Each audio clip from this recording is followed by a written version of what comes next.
Okay, we are live. Fantastic. 3, 2, 1. Excellent. All right, the time I have is 6 p.m. and we now call the February 24th, 2021 meeting of the Citizen Advisory Committee to order. Please call your attention to this short video, if you could play that.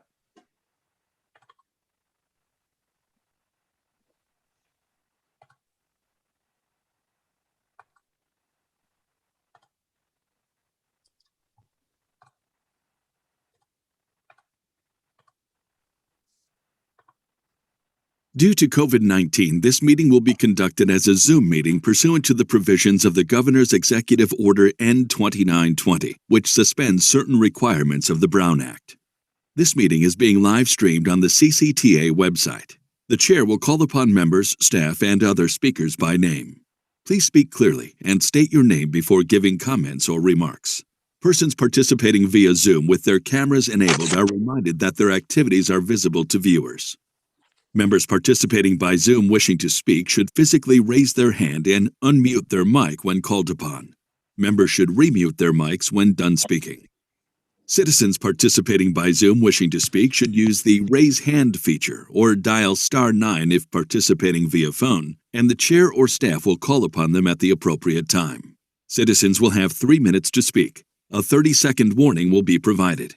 After 3 minutes, staff will lower their hand and mute their mic. Participants via phone will be called upon by the last 4 digits of their phone number. It is requested that public speakers state their names and organization, but providing such information is voluntary. Written public comments received in accordance with the COVID-19 Special Notice for Public Comment Guidelines are printed on the meeting agenda. If authors of the written correspondence would like to speak, they should raise their hand and the chair will call upon them at the appropriate time. All written correspondence received after that and during the meeting will be entered into the record. A roll call vote will be taken for all action items. Thank you for participating in a meeting of the Contra Costa Transportation Authority. Very good. Didn't know we were going to have an in-flight movie. All right, so would you please do the roll call, Ms. Johan?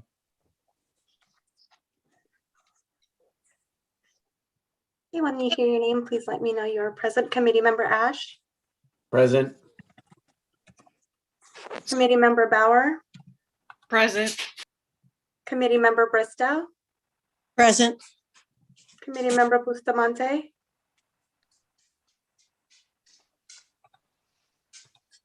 Committee Member Hammond.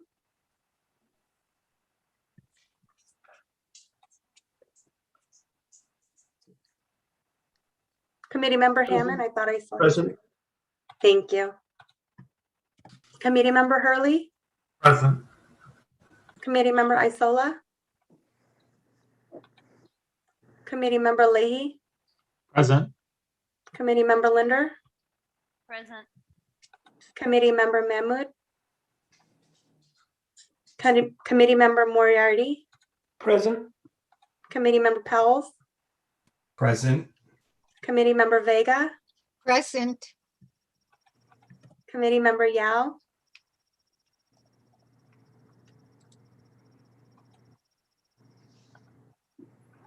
I see you, Committee Member Yao. Vice Chair Rosenberg. Present. Thank you. And Chair Miller. Present. Thank you very much, everyone. Please note Committee Member Bustamante, Committee Member Isola, and Committee Member Mahmood are all absent. Okay, very good.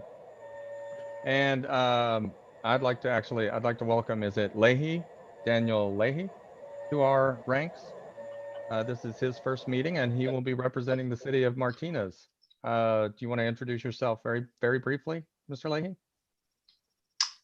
Yeah, my name is Daniel Leahy. I'm happy to be representing the city of Martinez, and I look forward to getting up to speed on all the things that the committee will be doing and working on. Thank you. Yeah, we're glad to have you joining our voices. Thank you very much. Next item on the agenda is public comment. I know there was at least one email that came in. How should we proceed, Phoebe? I'll go ahead and read the one comment that we received by email. It is from Martha, and I apologize if I mess up the last name. Minasian and Jack Nix, who are both residents of Camino Diablo. Good evening, CAC. I believe the starting place for connecting Highway 4 bypass to Byron Highway for commuters to get to Tracy, to connect to Vasco Road to Byron Highway through Armstrong Way by Byron Airport. This increase in traffic was brought into our small communities by the completion of the bypass. The traffic was brought in with no regard to where the cars go from there. The result is small communities have become a truck and commuter shortcut.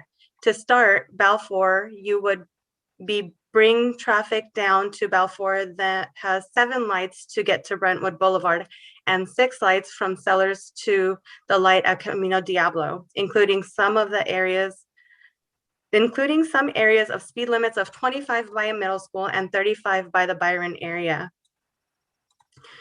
What commuter would take 13 lights when they can continue down Vasco to Camino Diablo with only 2 lights, March Creek Road and Camino Diablo? This increase in traffic is not the result of extreme growth in these small communities out in eastern Contra Costa. It is cars trying to get to Tracy, where there has been growth in not only housing developments, but also warehouses, i.e. trucking. Yes, even with restriction of trucks on Camino Diablo, they still use this road as our CHP is stretched too thin. Our communities have waited long enough.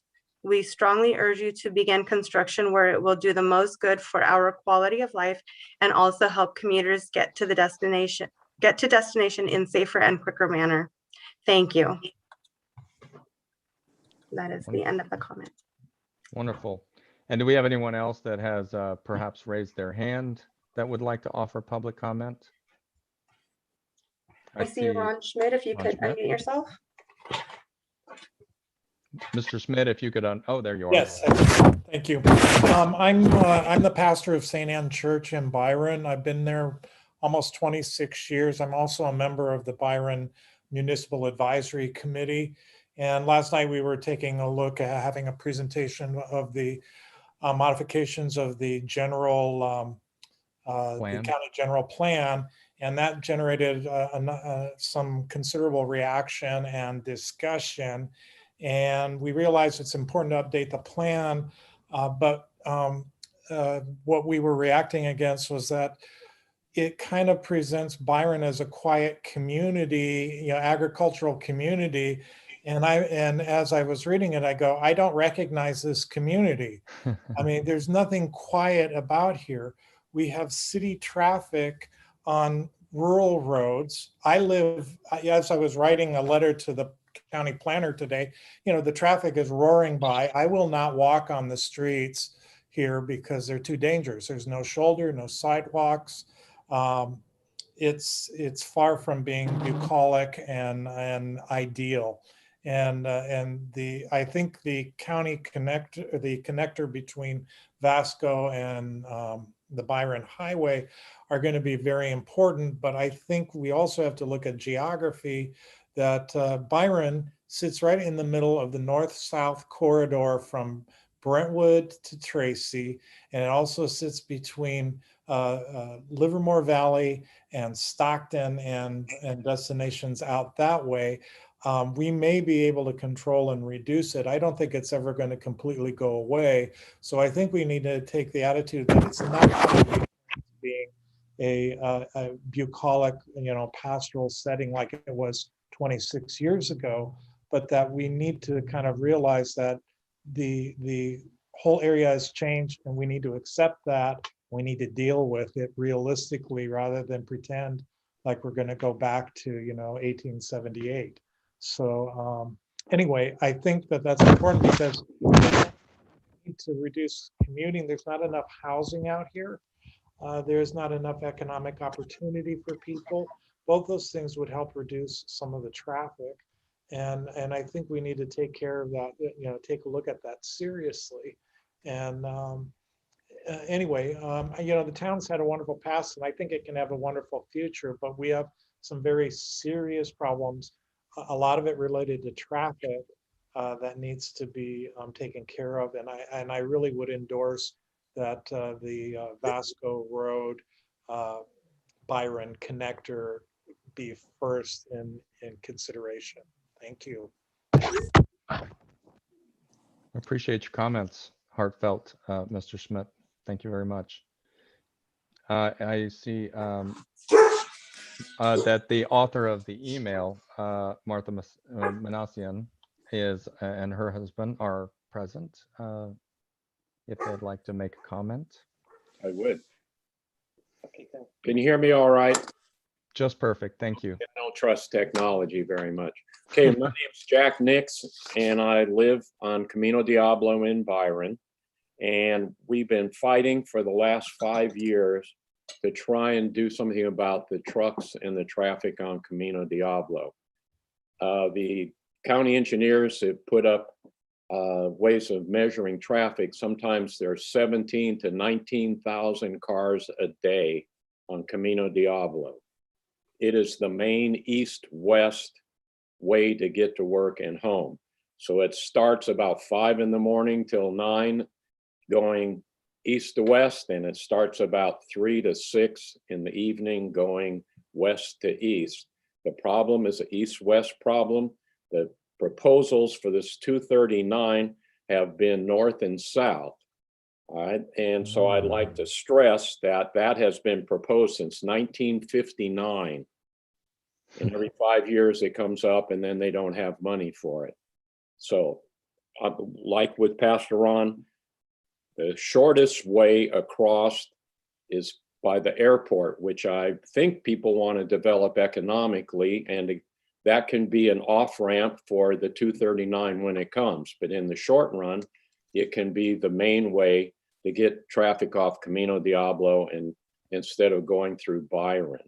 And so I would ask you, if you haven't, come out and take a drive and look to see what we're talking about. We're not just lines on a map.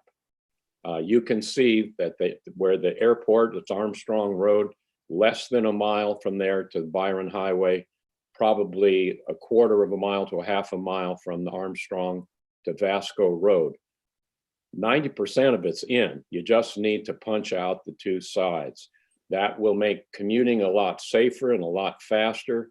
It will get the traffic off of Camino Diablo and make our life a lot better.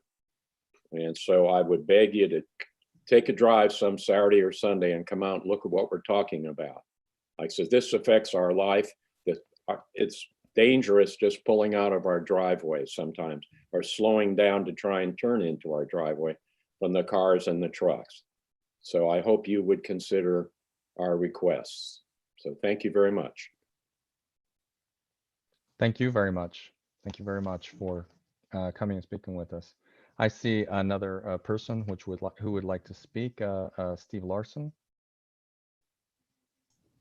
Yes, my name is Steve Larson. I also live on Camino Diablo, also a Byron Municipal Advisory Council member.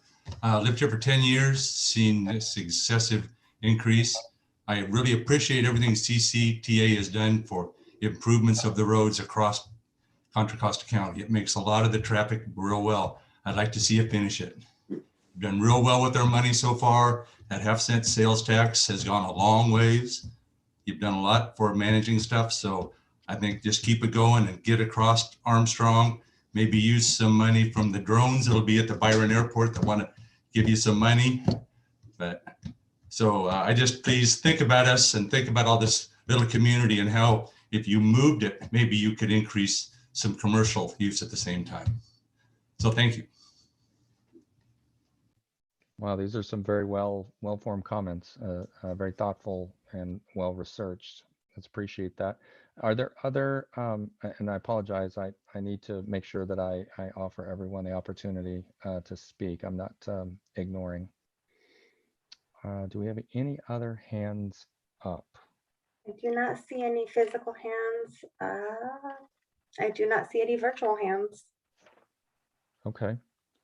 I would like to thank the individuals who've come out and taken the time to actually represent your community and concerns.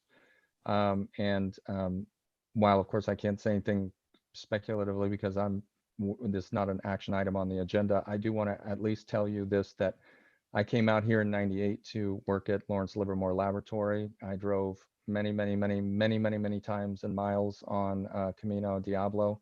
I live in Clayton and I pass through your beautiful little community every time I go to Yosemite or to go skiing.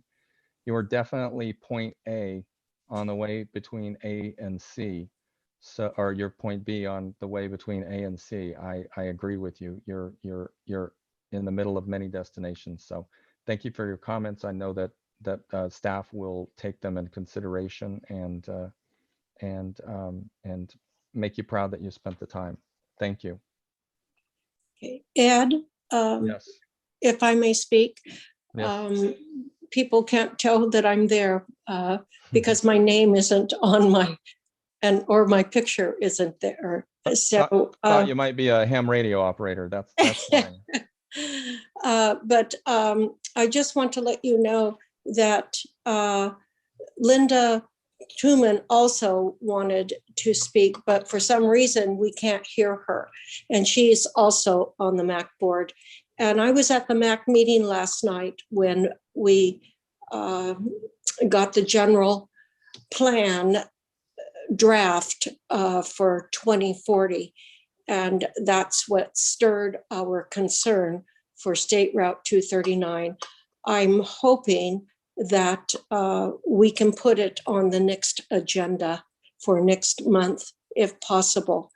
And I think Tim Haley, if I'm correct, you would have a lot to say about this, because if I'm correct, you were in charge or at the head of the project. Am I correct?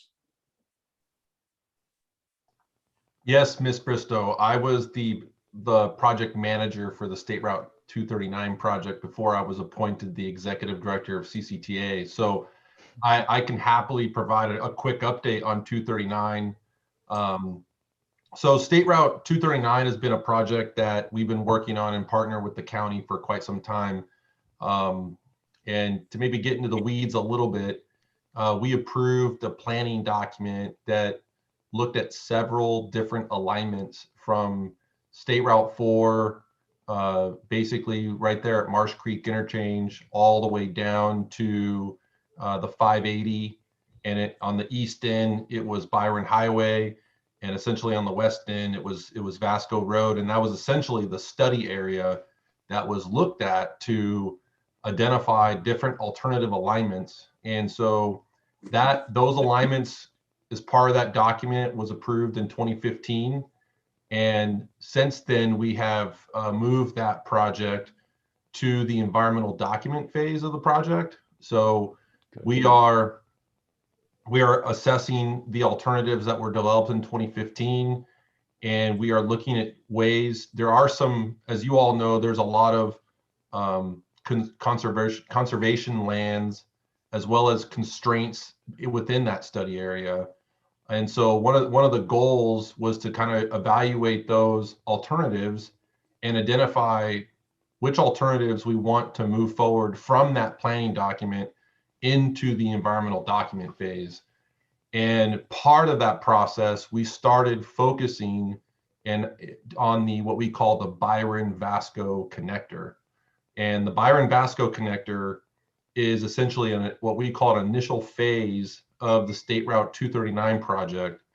And it would connect Vasco Road just south of Camino Diablo interchange to Byron Highway, just on the east side of the Byron Airport, and it would be just north of the Byron Airport, and it would essentially provide a connection between Vasco and Byron Highway, would provide the congestion relief that all you are looking for in the city of Byron.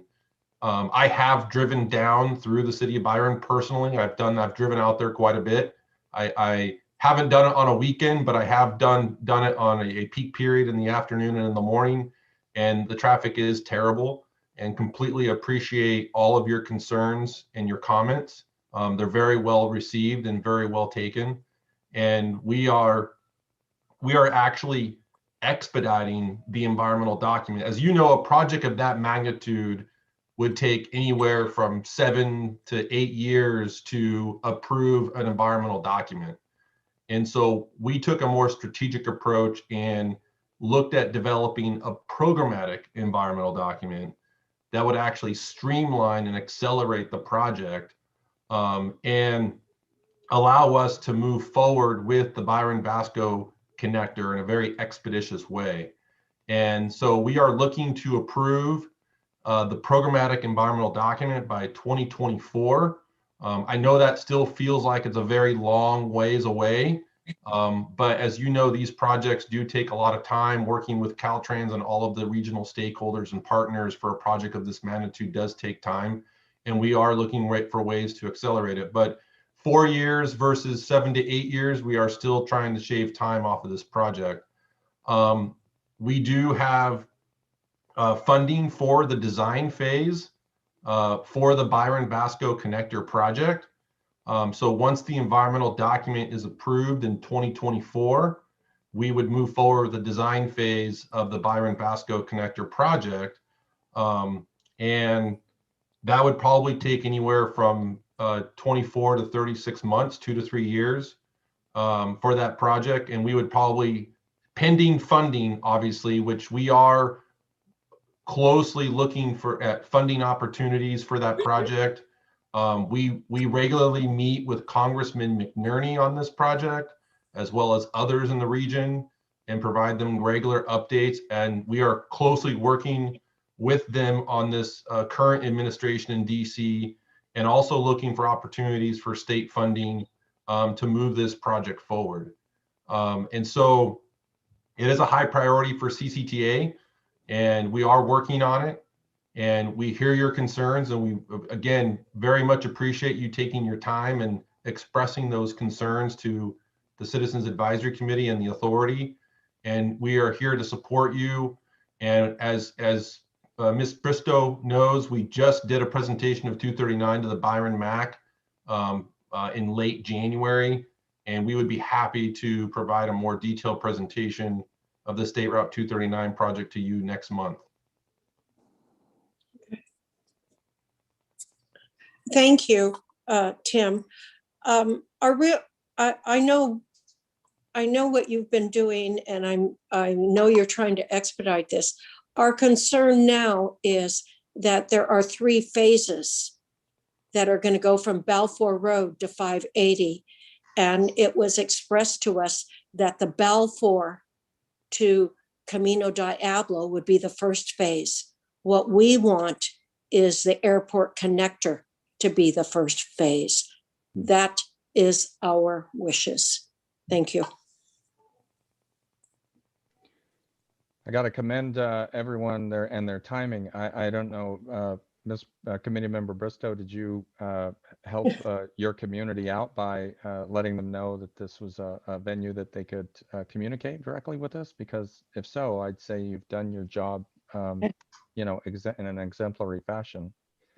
I'm very involved in Byron, as so is Father Ron, and so is Steve Larson and Linda Turman, who can't seem to get for you guys to hear her. We're very involved in Byron, and we want to, I grew up there, and I want it to look like when I grew up there. It was a vibrant, beautiful little town, and we want that character back again.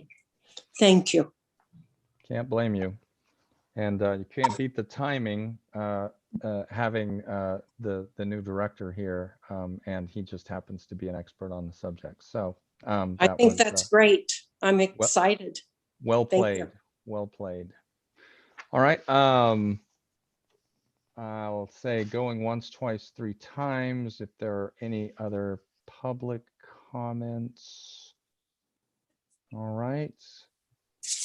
All right. I think we can close the public comments section. Thank you, Fifi. Let's see. Next item on the agenda is approvable summary actions from, our meeting on December 9th. Hopefully committee members have had an opportunity to review the packet and see if there are any changes, especially regarding attendance or whatnot, that you might want to note for Fifi or content. Are there any proposed or are there any proposed discussion or amendments proposed to the minutes as they stand? Yes, I recognize Mr. Hammond. I'd like to, I'm not sure if it's this spot or the next one, but I'd like to correct the attendance log for Yes. the last month's meeting, the December meeting. I noted you were on there. Yeah. So you were present and wish to be I removed. was not present, but Oh, I was did not present. have an excused absence. Oh, excused absence. Change that to excused absence. Got it. Thank you. Thank you, Mr. Hammond. Any other amendments, modifications? Okay, if that's the case, I would ask for a motion then to approve the minutes as amended. A motion to approve minutes as amended. Moved by Jarrett, Mr. Ash, and seconded by Mr. Hurley. All right. Ms. Jahan, could you take a roll call? I mean, a vote. Thank you. Committee Member Ash, how do you vote? Real quick, can they approve both the consent calendar and the summary of actions under one? Consent doesn't have any action. Okay. It's just informational. So this would be solely for the summary of actions. Gotcha. Got it. Yeah, yes, in favor. Committee Member Bauer, Approve. Committee Member Bristow, Yes. Committee Member Hammond, Abstain.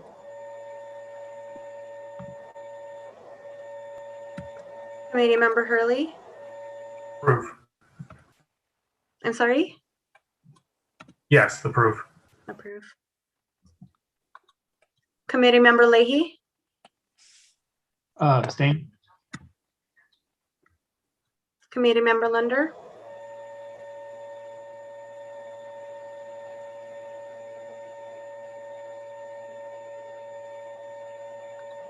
Committee Member,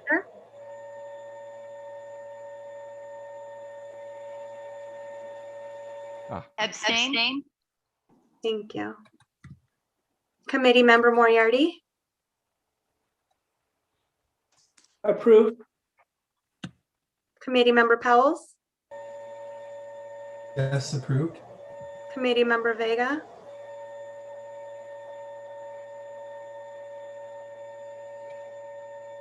Abstain. thank you. Committee Member Yao, Approved. Vice Chair Rosenberg, Yes, approved. Chair Miller. Aye, approve. Okay, motion passes by majority present with committee members Hammond, Leahy, Linder, and Vega abstaining.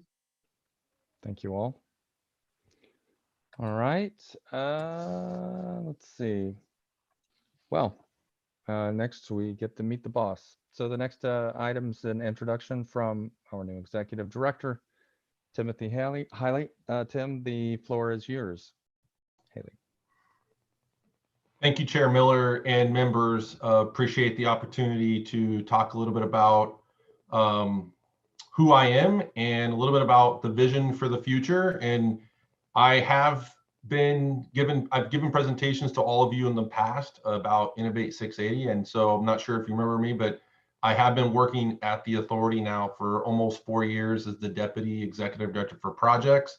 And in December, the authority board appointed me as the executive director of CCTA and succeeding our friend, Randy Iwasaki.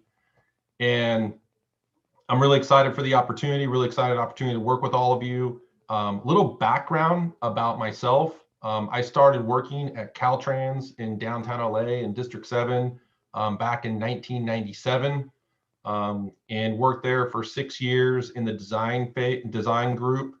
And then I left Caltrans and went to go work for a private consulting firm called RBF and was also recently bought out by Michael Baker back in 2011. But I worked there for 14 years, and I am a civil engineer, and I managed tons of projects from little small bicycle projects, bridge projects, to very large multi-billion-dollar projects like 239. And I also was a regional manager for the private consulting firm for RBF, as well as moved on to be a national director for their managed lanes practice for the nation. So I have a lot of experience in delivering very large, complex projects. Randy reached out to me back in 2017 and said, "Hey, do you want to come work for the public sector?" And here I am. So really excited about the opportunity, really excited to work with all of you. And I want to also really thank all of you for taking the time and being part of the Citizens Advisory Committee. You serve a very crucial role at CCTA. You represent our community, and CCTA is here to really serve the community. We always have a long-standing motto: promises made, promises kept. And really, through your input and your comments and guidance and all the things that we do at CCTA, we have been able to deliver 85% of our capital program under Measure J. And so without your help, we would not be able to do that. So really appreciate that. I wanted to talk a little bit about my vision. And one of the reasons why the authority board hired me was because they liked the direction that we're going, and they wanted to continue going in that direction. And so Randy and I have known each other for a very long time. We share in a lot of similar vision for the future, and the authority board saw that. And when I did my interviews with the authority board, I presented to them 4 goals. And those 4 goals are: foster the culture, leverage innovation, drive our future, and enhance collaboration. And I want to talk a little bit about each of those things for a moment. For foster the culture, I'm sure Randy's talked to you many times about how we're really proud to be an employer of choice as well as an owner of choice. And so through our culture of innovation, risk-taking, entrepreneurship, we have really done some amazing things at CCTA, and we want to continue doing that with the great and amazing staff we have at CCTA, and really remain to be an employer of choice. As well as an owner of choice. We have a strong commitment to partnering through our construction program, as well as with all of our consultants. As you know, we consult out 95% of our work. And so we could not get what we could get done without all of our consulting partners and our contractors. And so we want to continue to be an owner of choice. We want to continue leveraging innovation. Gomentum Station will always remain a cornerstone of the CCTA program, and we want to continue using that as an incubator of innovation. And we are doing that on a daily, weekly basis through our programs, Innovate 680 programs, our Shared Autonomous Vehicle Pilot Program, and we continue to look for ways to leverage that. And just most recently, we thought about creating a bus on shoulder facility out at Gomentum Station to test bus on shoulder. So we want to continue with our private and public partnerships. Those are really key. We've learned a lot from those. They have really helped enhance a lot of the things that we do at the authority. We also want to maintain our vision and commitment to shared mobility, and really to enhance our transportation demand management programs through Contra Costa 511, and really look towards the future, like the grant that we just received, the Advanced Transportation Congestion Management Technology Deployment Grant for Mobility as a Service. And this is really developing an app to put in your origin, your destination, and you plan, you schedule, you pay, and you receive rewards for that trip. And so enhancing our TDM program through those types of things to incentivize travel behavior and mode shift and share mobility is really something we want to continue looking at, and how we can continue leveraging innovation to do that. I'm a big fan of data. When we were developing the transportation expenditure plan for Measure J back in 2019, that was a performance-based program, and that takes a lot of system monitoring, looking at performance, metrics, and a lot of data. And so I truly believe that data is going to transform what we do in transportation, and it'll really help demonstrate and illustrate a lot of the things that we have been doing and will be doing in the future. And we want to also continue looking for ways to accelerate and look for alternative delivery methods. So the Iron Horse Trail pedestrian overcrossing, we're using the construction manager general contractor method, where we're actually be able to bring on the contractor during the design phase to help with learning how they would, what materials they might want to use for that project, the means and methods of how they're going to build it. And then that gives us more cost certainty, schedule certainty in the project. And we're able to keep the project within the tight budget that the city of San Ramon has for that project by bringing that contractor early. And so we want to continue looking for ways to do that. Driving our future, we want to make sure our organization is resilient.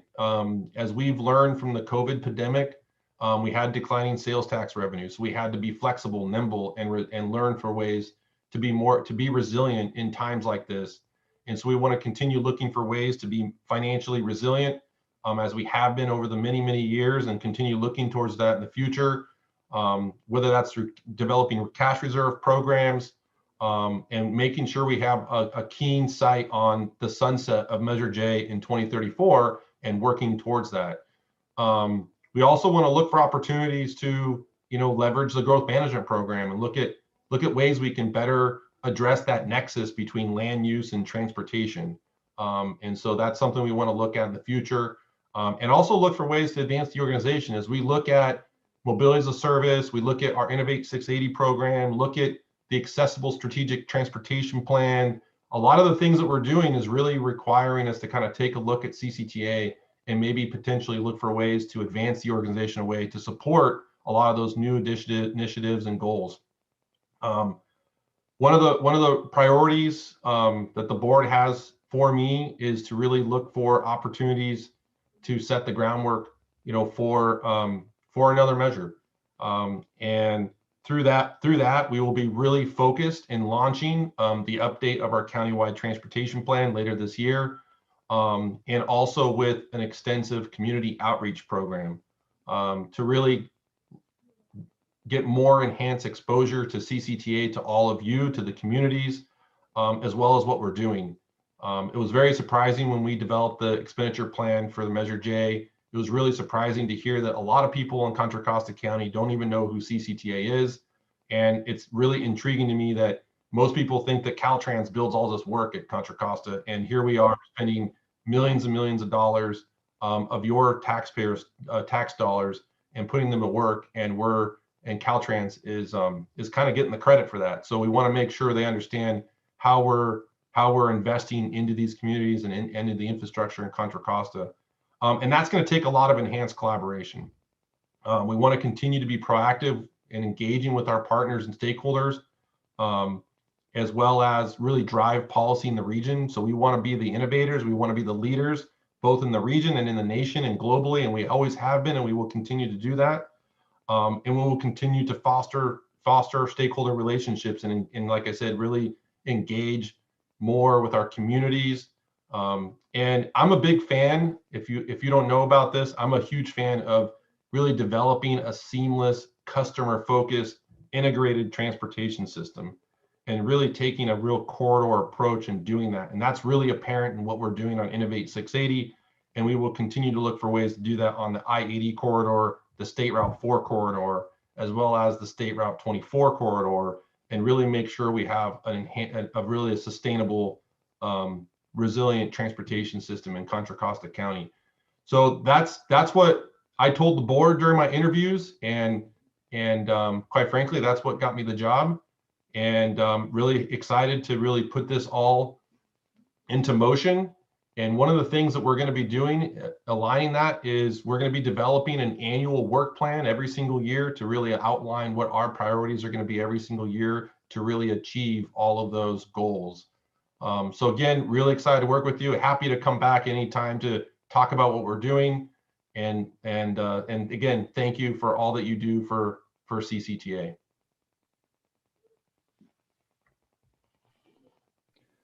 Thank you, Tim. Yeah, that's a lot of energy coming in, and obviously your predecessor had a certain suave energy about himself also, and it's hard to hear that without getting excited ourselves. So thanks for putting a bullseye on it so that we can head where you want us to. Thank you. Yeah, thank you. And again, happy to answer any questions. And again, thank you for the opportunity to let you know what we're gonna about the vision and the introduction. So appreciate it. Thank you. Are there any committee members who would like to ask him a question? It's fine if you don't, but if you've got one, this is an excellent opportunity. Well, that's the well-oiled machine that we are. I'm sure that we will reach out to you when the inevitable questions do arise. Oh, Claire, did you? I saw maybe you might. Were you wanting to ask a question? Nope. All right. Nope, I'm good. All right. Thank you. Thank you very much then for joining us. You're welcome. Thank you very much. All right. Let's see. So next up is going to be our discussion of the town of Danville, who has submitted their annual checklist for review. Matt, I'd kind of like to hand off to you just to introduce our guests, if you don't mind. I'd be glad to. Thank you, Chair Miller. Tonight for the town of Danville, we have Andy Dillard, who is their transportation services manager. I think that's titled something like that, Andy. And David Crompton, who's the planning director for the town. So I'm just going to turn it over to them to present the highlights of their checklist. And I think, Chair Miller, you can open it up for questions. Very good. Thank you, Mr. Kelly. You had it right, transportation manager. And yes, we are joined by David Crompton, our chief of planning. So thank you, Mr. Kelly and Chair Miller for having us this evening and considering the town of Danville's Measure J growth management compliance checklist for 2018 and 2019. So as with previous years, the town was again a very active participant on regional transportation committees and programs, including the Contra Costa Transportation Authority Board, its technical coordinating committee, the Southwest Area Transportation Committee, the Tri-Valley Transportation Council, the Doherty Valley Oversight Committee, the Traffic Student Transportation Program, JPA, and also the Tri-Valley San Joaquin Regional Rail Authority, otherwise known as Valley Link. So the town continued participation in mitigation fee programs such as the Tri-Valley Transportation Councils of Development Fee Program, and also the Southern Contra Costa Transportation Mitigation Fee Program that's purposes are to mitigate transportation impacts of new development and to support the goals and objectives of the Tri-Valley Transportation Plan Action Plan for routes of regional significance. Of note, during the reporting period, I believe it began in late 2018, the Tri-Valley Transportation Council began work on an update of its fee program and a new regional project list through the launch of a Nexus study and strategic expenditure plan update. This effort continues today and is expected to hopefully be completed by the end of next year. I'd like to note that of the new projects that's going to be included in this new TVTC strategic expenditure plan, that it will include funding for Innovate 680, although it's a small little piece of it. It will be included in that new strategic expenditure plan. And as well, it will include several projects and improvements along the Iron Horse Trail corridor. On the capital improvement front in Danville, during the reporting period, the town completed several major paving, overlay, and slurry seal projects that included bicycle and pedestrian improvements such as new curb ramps, high visibility green bike lane markings, which I'm sure you're all familiar with at this point, new bicycle video detection camera systems at signalized intersections, including along some of our major arterials such as Sycamore Valley Road and El Cerro Boulevard. These projects also launched into a series of other arterial roadway improvement projects just after the reporting period that included additional bicycle facility improvements such as installations of the town's first buffered bicycle lanes, our first installation of high visibility green bicycle box treatments, and more bicycle video detection technology at our signalized intersections. And this occurred along the Diablo Road corridor. All these improvements are by way of representing that the town's commitment in investing in non-motorized multimodal transportation is continuing, and that we're fulfilling our commitments to our complete streets policy. And all the while preserving our pavement condition index, which I believe during the reporting period, we pushed up over the top of the 80 out of 100 rating in our pavement condition index. And I believe we're sitting at 82 currently. So, additionally, I'd also like to mention that thanks to funding received through Measure J's Transportation for Livable Communities program, we are currently working on the development of the town's very first bicycle master plan, which is slated to wrap up and be approved in April of this year. So that's very exciting for us as well. So with that, I would like to again introduce David Crompton. He's our Chief of Planning, and I'd like to invite David to talk a little bit about what happened during the reporting period as far as development activity in the town of Danville. So take it away, David. Yeah, thank you, Andy, and good evening, Chair Miller and committee members. It's a pleasure to be here tonight. Andy asked me to kind of highlight a few of the very exciting projects that are going on development-wise in Danville that have been approved and or under construction over the last couple of years. And so the first one that is included in the as part of the checklist is project along El Dorado Avenue in Danville. That's just kind of east of the Lenardi's in the neighborhood there, that we changed the general plan for a portion of that street, about 3 acres, 3.24 acres, from single family to multifamily. And so far we've seen one development. I think it's actually 3 or 4 lots there that were changed, and we've approved one 5-unit kind of motor court project there, consistent with the new density allowance there. And that was approved in late 2020, and they're working on getting their building permits, so that should be under construction fairly soon. Another project that kind of near the town offices off of El Cerro and West El Pintado is a project that we did another general plan change for part of the site from single family to a mixed use designation, and then a rezoning that resulted in approval of a 37-unit townhouse project there. That was completed. Approvals were completed in 2019. And we're actually talking to them. They're interested in coming back through and upping the density and maybe doing a density bonus and getting up towards 50 units on the site, and possibly doing a senior project there. So we are looking to receive that revised application here probably in the next few months. Project that is well underway is out on Camino Tasajara, the old Tasajara nursery site. And that was it was about 5 acres, and it's a single family site. It was subdivided into 18 single family homes, and it's called Edendale, and that's being done by Trumark Homes. And they have a moment. I think they'll probably be asking for occupancy of those homes in the next few months. As part of that project, they incorporated 8 ADUs into 8 of the 18 units. So that was their affordability component. All of those 8 are deed restricted to be affordable to very low income. So that's a good something we can count towards our next RHNA. We're hoping here. So another project that, and this one's been in the works for about 10 years, and this is called the McGee Ranch project.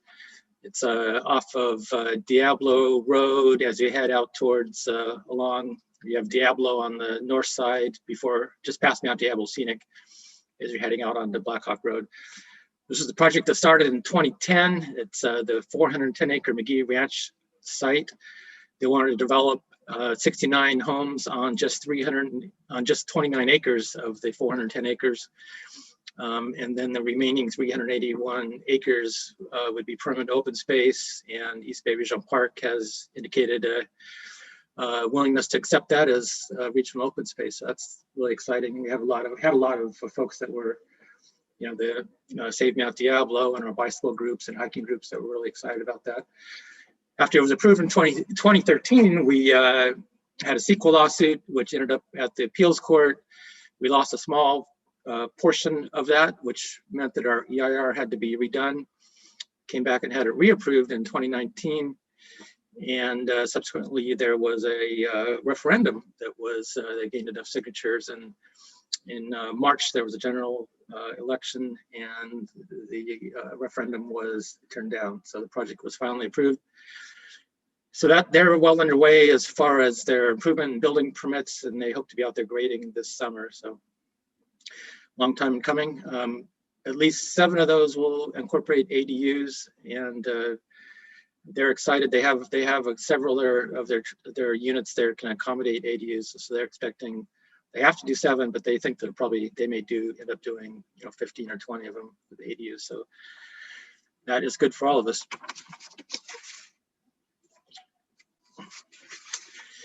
Another project that I just want to mention is at 198 Diablo Road. That's almost as you're coming down Diablo, it'll be westbound towards Harts. It's a mixed use project on the corner where there used to be a Valero service station.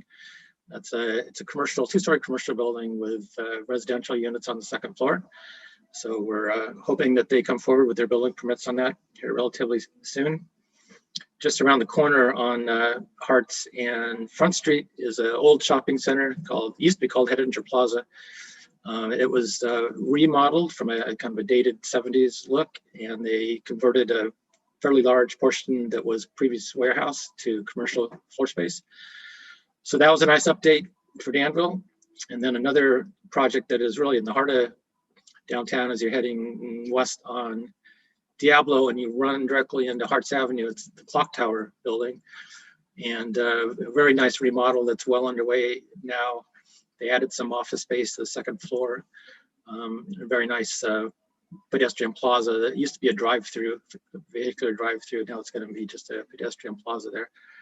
So that's well underway, and it's looking really good.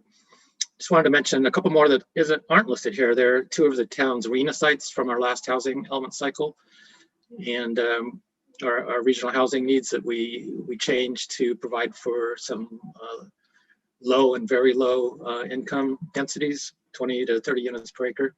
One of them is called Alexon Riverwalk, and it's right on the southbound Diablo on-ramp.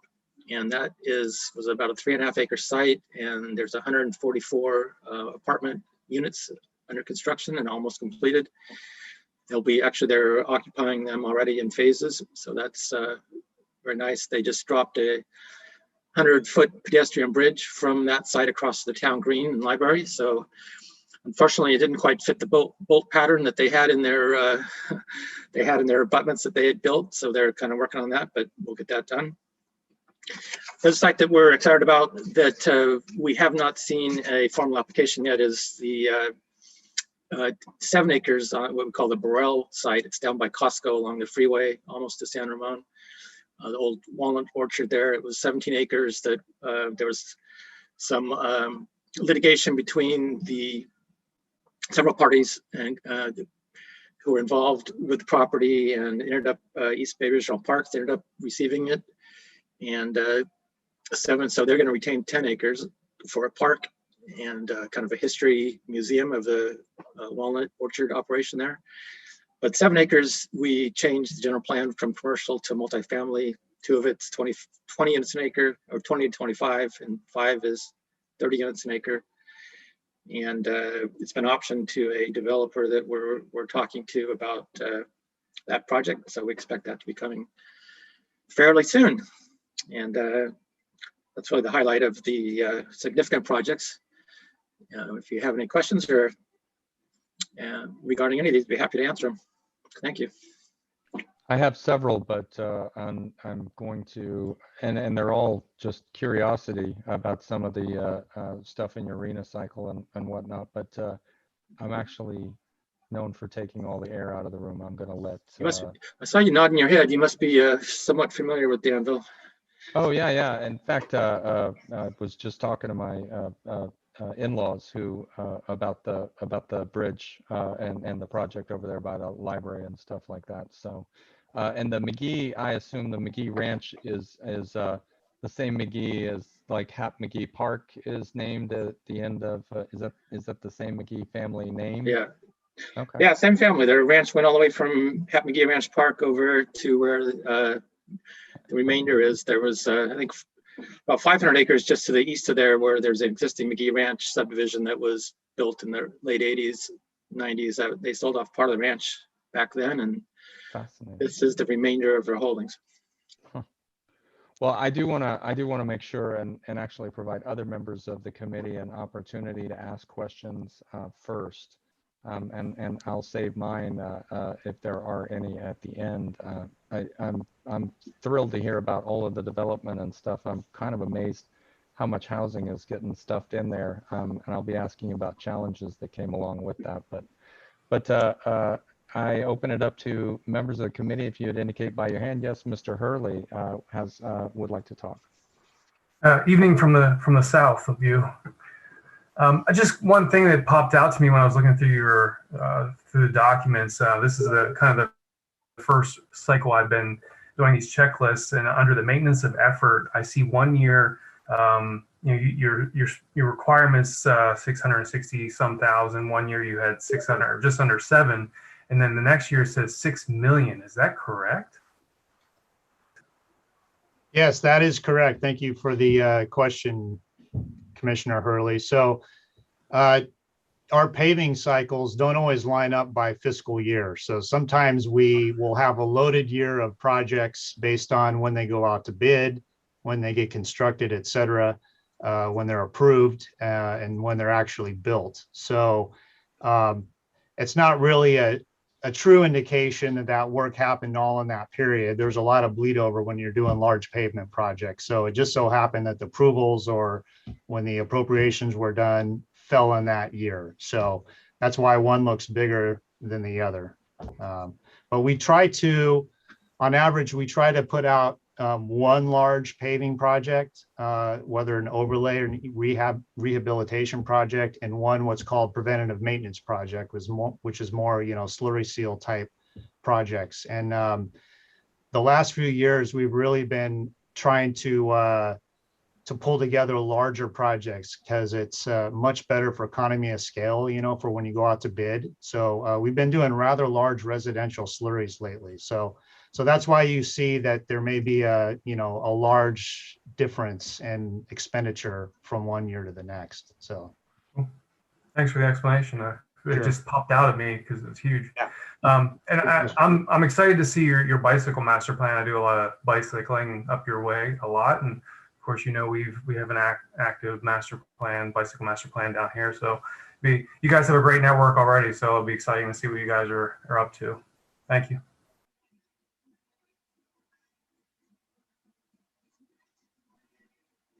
Questions by other members? Thank you very much for weighing in, Mr. Hurley. I knew bicycles wouldn't get mentioned without you dropping in.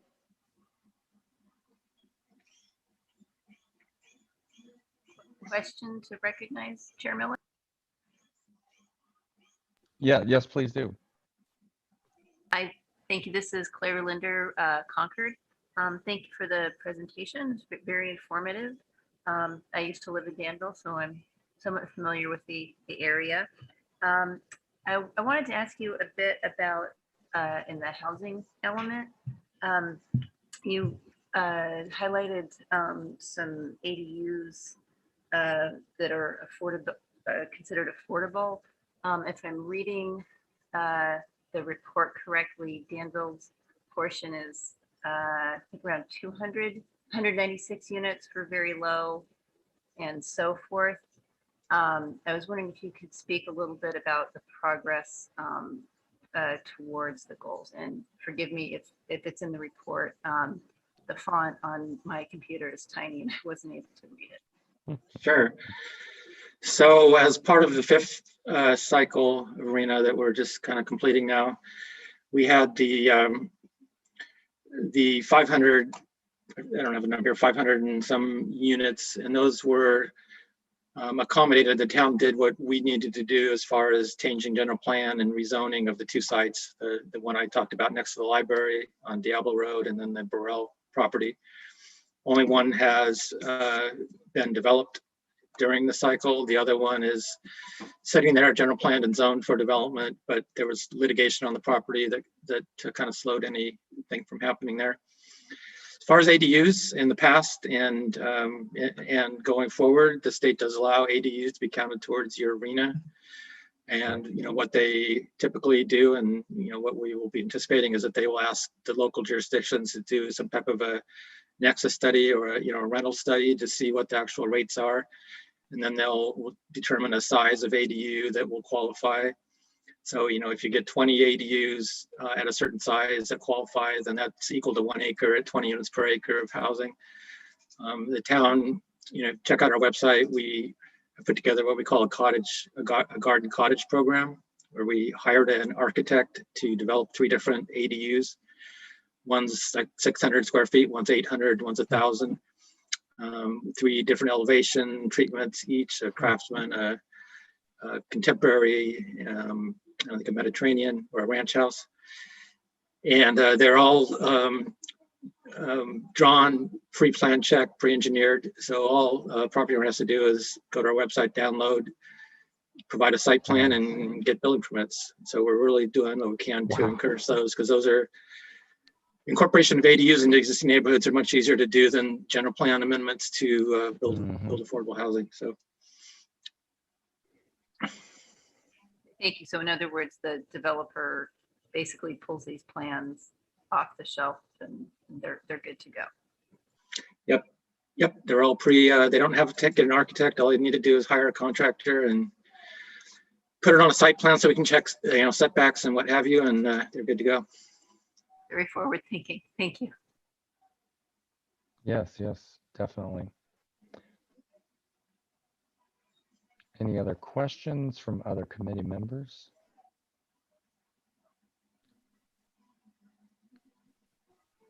Well, then you're giving me permission to talk. So, and by the way, I wanna tailgate on Ms. Linder's comments as well, and just say that is really forward thinking. Basically, removing the energy of activation to get those ADUs built is supporting. You put a little investment in there, but it's going to make it easy to leverage that investment so others can just take it and run with it. That's an innovative idea. I had not seen that done anywhere else.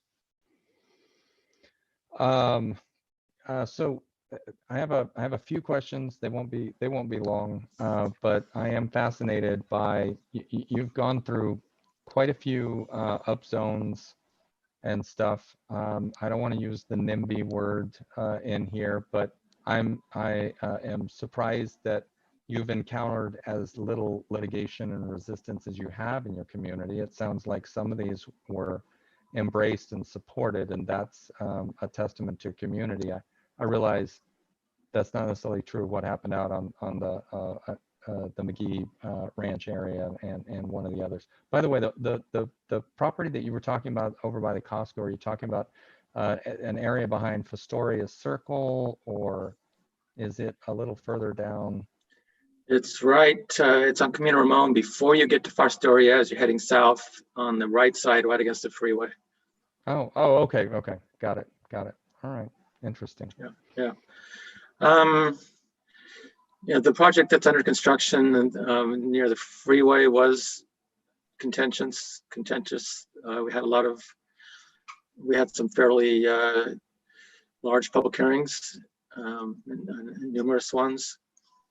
That was a site, though, that had already, when we updated our general plan in 2013, we made those two land use changes.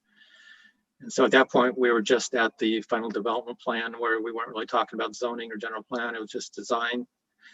So that made it a little bit easier, but we're really gearing up now. I'm sure that some of you are involved with the arena that's coming forward. The new arena area is getting 441,000 units to distribute through ABAG, and their preliminary Estimate for method. your sub allocation? Oh, I'm sorry. There- I cut you off. Go ahead. No, the methodology for their distribution is looking at, Danville, we had the 500 and some last time, and our numbers right now are at 2,242.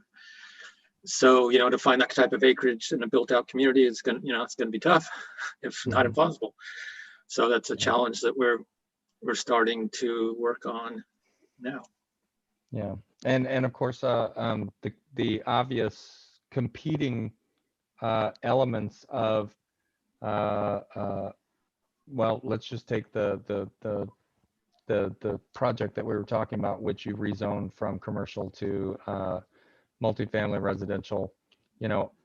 As a person who supports both housing in the region, but also has, I would dare say, a stake in transportation interests as a member of this board, I both celebrate and wince at these things because I realize that the commercial spot is now one less place that would be a short number of vehicle miles traveled for some residents of the area had it been developed in a different way.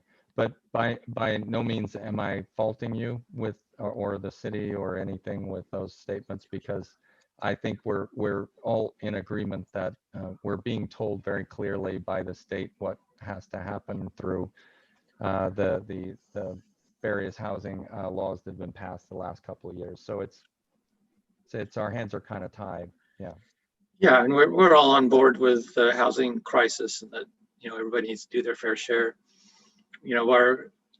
Our comments back to ABAG have been that the methodology for the distribution is not weighted very heavy towards housing jobs balance, right. And so we would definitely like to see more of an emphasis put on the housing down, in the job centers and out in the on the peripheries. So. Yeah, I'm well known on this board for having brought in an article from the Mercury News many years back that basically the person was advocating for banning all commercial construction in Santa Clara and San Francisco and banning all housing construction in the East Bay until the jobs housing balance were resorted out. But anyway, pipes and dreams. So lots of changes. You actually pre-answered one of my questions, which was I was kind of curious what your RENA allowance might be looking like this cycle. And obviously you're gonna have to upzone some areas and stuff again, whatnot. Going to the bicycle thing, I want to ask a very concrete question, which there may not be metrics for. You've gone and invested heavily in your community, you guys, and this is very much towards you, Mr. Dillard, in the bicycle arena or alternate modes of transportation. Let's keep it a little bit more general than that. But have you been able in some way to measure some positive impact from that, or is it more of you've freed up space for the additional people that have moved in and things just haven't gotten worse? Numbers haven't gotten any higher than they were.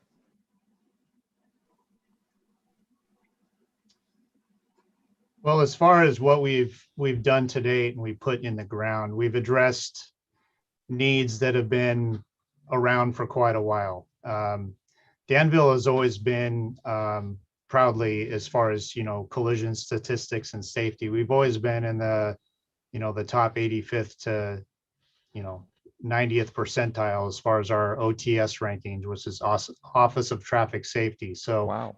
But regardless of that, we want to improve on that, of course. So you're never done with this job in safety. There's always work to be done. But what we've done to date is address the needs that we've heard for years. And with the technology that's come down the pike, whether it be, the bicycle video detection that I spoke of, or, the green bicycle lane treatments and boxes, those are all rather new technologies that fortunately our council has embraced wholeheartedly, because they recognize we have a large bicycling community and, active community in general, active transportation community. So our council, most importantly, has made that commitment that that's a priority. And part of what we're doing with our bicycle master plan, which is what I think leads into your question, is that we're identifying what we're going to need in the future, what hasn't been identified yet, and to be more proactive in our planning versus reactive, as a small town. So that's really where we want to get to. So both in our funding and our planning and policy. So Good deal. And you're lucky to have some, some arteries like the Iron Horse to give you like almost, I mean, oh gosh, we have a phrase here, of course, and I can't remember it right now, but it's it's one of your central arteries for certain in that area, and it's easy to get people channeled in so that they can move freely about your community. absolutely, it's an asset that we want to capitalize on, and it's all about getting people to that trail and get more usage out of it. So for sure. Yeah. When you hear about some of the communities up like in the Richmond or other areas, you're seeing a lot of these people spend some of their Measure J money and or other things and or other budgets, capital project money, trying to just build out one leg of, they're trying to build these blocks. Yeah, we got some greenway in the middle of this commercial corridor that people can, and they're trying to build that bridge across the towns. You guys started out with a good base to begin with, which is good. All right, I have one last question, and it's super fast. Apologize that it does go back sort of more toward development. It's the ADUs and the deeding. I would like to just understand one piece, because the ADU itself is, of course, not separate from, I mean, it wouldn't be considered separate from the unit. And so is the deeding being handled such that the unit is, I think 15 years is customary or something, that the unit is to be sold at moderate, low, or very low, along with the ADU or is it some sort of rental that they have to rent it out to someone at a reduced rate? How does that work? Oh, you're still on mute, Mr. Crompton. So sorry. Thank you. Unmute. So, in general, most ADUs are not deed restricted. They're, they're affordable by design because of their size. The one project I mentioned, the Edendale out on Tasahara, the 18-unit project, that particular one, the developer invoked state density bonus law, and so that was their affordability component. They went from what would normally be a 10% requirement to a 8 out of 18, whatever that is, 40%.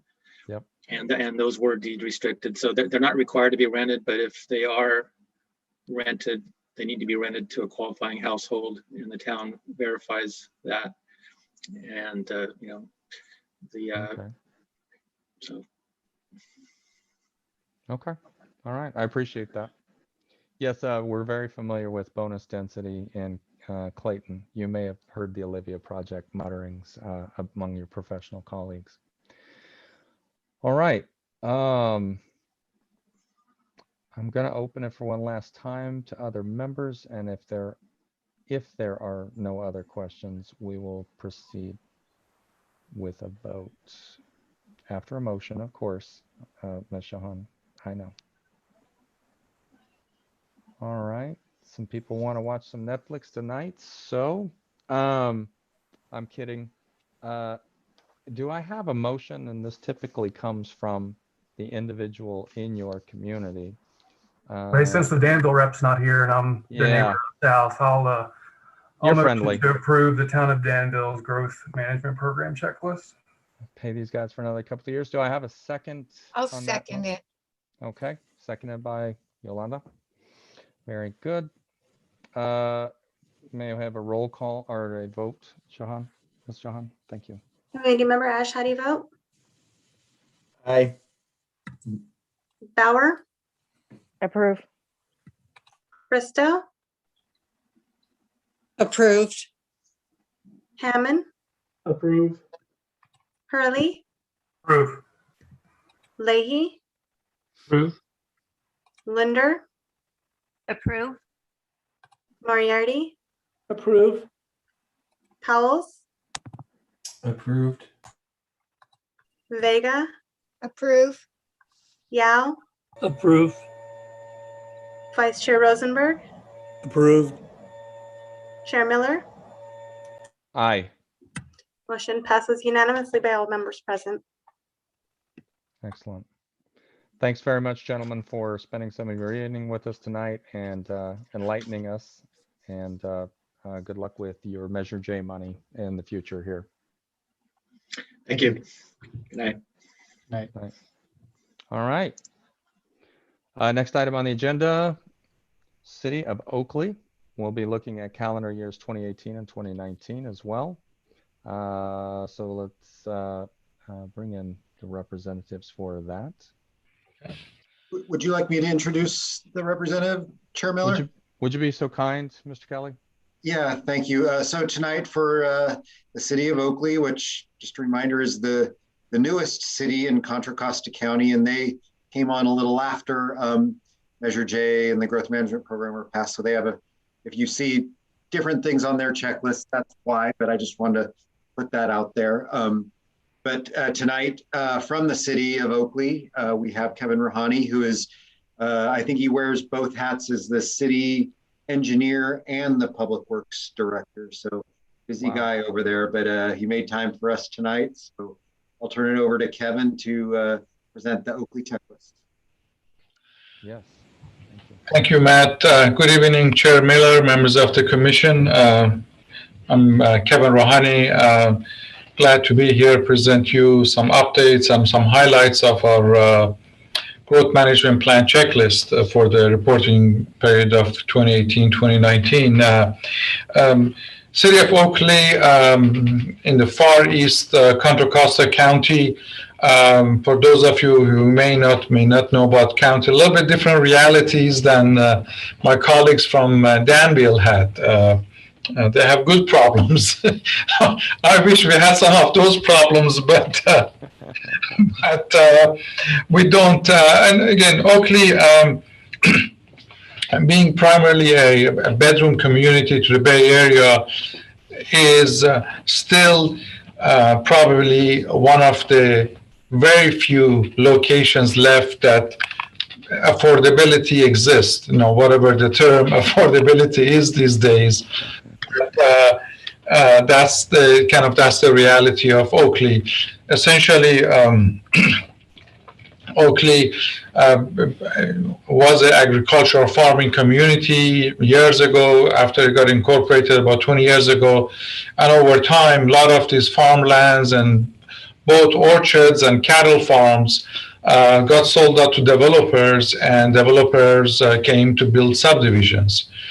This project was entitled, from what I hear, from like early 2000s to mid 2000s. Then during the recessions, a lot of them just sat, and they're cycling through for construction.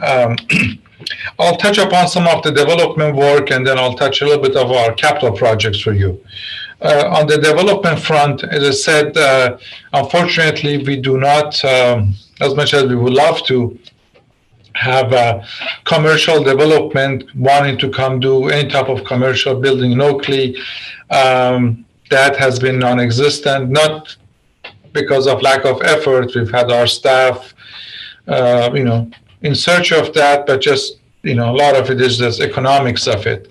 But what we have has been steady growth of residential subdivisions. Now, these are all your traditional single-family tract homes for first-time home buyers. We don't get, high-end custom homes, but a lot of these farm properties that have been converted and developers come. We have one of them is under construction, is like 580 units. Single-family houses, lot sizes anywhere from 4,000 to 5,000, 6,000 is like the larger lot. Houses anywhere from 2,000 to 3,500 square foot.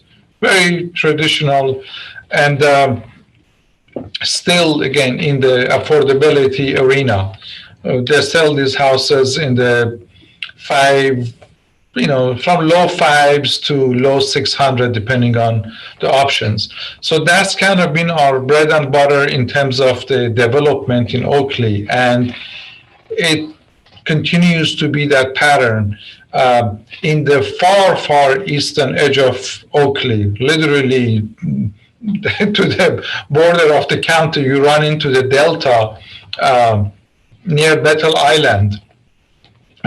Oakley, a number of years ago, annexed, again, a number of farms. And now those areas, they were entitled back in, again, early 2000. And now developers are coming to look at them for housing. Again, single family houses. We do not have any townhouses, duplexes, multi-story unit, non-existent. So over the next few years, we anticipate, as long as the trend of the housing grows, that we'll get those type of housing in town. We are averaging, just as point of comparison, past few years, certainly during the reporting period, about 200 building permit, housing permits per year. Not huge, but again, that's the volume that we deal with. I know some of my colleagues in other cities, I was talking to, again, one of my counterparts in the city of Roseville, they said, oh, we did 1,400 building permits per year. I said, okay, I did only 200. So that's on the housing front. In terms of affordability and below rate housing, in Oakley, one large developer a number of years ago came and bought a huge chunk of land and started building below market rate apartments. And these went through phases. I think from like 10 years ago, built one building and then went on. In 2019, they built the last phase, and they have certain income requirements, and that because of the volume of these apartments, and that's the only apartment in Oakley. We don't have condos, we don't have, again, townhouses. This is just the only apartment complex in town, is this kind of below market rate apartment complex in town. On other parts of development, being a bedroom community, we really work hard trying to bring developments that have a job center, so not everybody leaves town. Basically in Oakley, 4 in the morning, everybody leaves town, and about this time of the night, they come back home. And they're going to San Jose, San Francisco, and all parts in between for their work. But we worked through a development. There was an old DuPont factory at the west end of Oakley, right near the Antioch border by Highway 160 and Main Street. You might have heard about it. Back in the day, DuPont had a factory there, big factory. About 30 years ago, the factory closes down. DuPont wraps it up, demos the building, and they've been cleaning up the site, and they finally sold it to the only commercial developer. That area was zoned for light industrial. So we worked with them at the tail end of this reporting cycle in 2019, and they have started finally building the first truly commercial project in Oakley, which is a light industrial buildings for more warehousing. One of them, Amazon has come and leased one of those buildings as it's about 150,000 square foot, one of their small fulfillment center. And that's huge for us because it has created about 800 jobs. And for the community, that's been the greatest thing ever since anybody remembers, that folks don't have to, again, drive to San Jose for work. These are not the highest paying jobs, but still better than nothing, better than a 3-hour commute to San Jose or San Francisco. And it is right by the Highway 160 off-ramp and easily accessible. So that's been kind of our, our pride and joy. Very thankful for that developer, and that developer actually is out of Kansas City, who came bought the property, and over the length of that project, once that campus gets built, it's going to be about 2 million square foot of light industrial building that are going to be leased for, and their customer base is primarily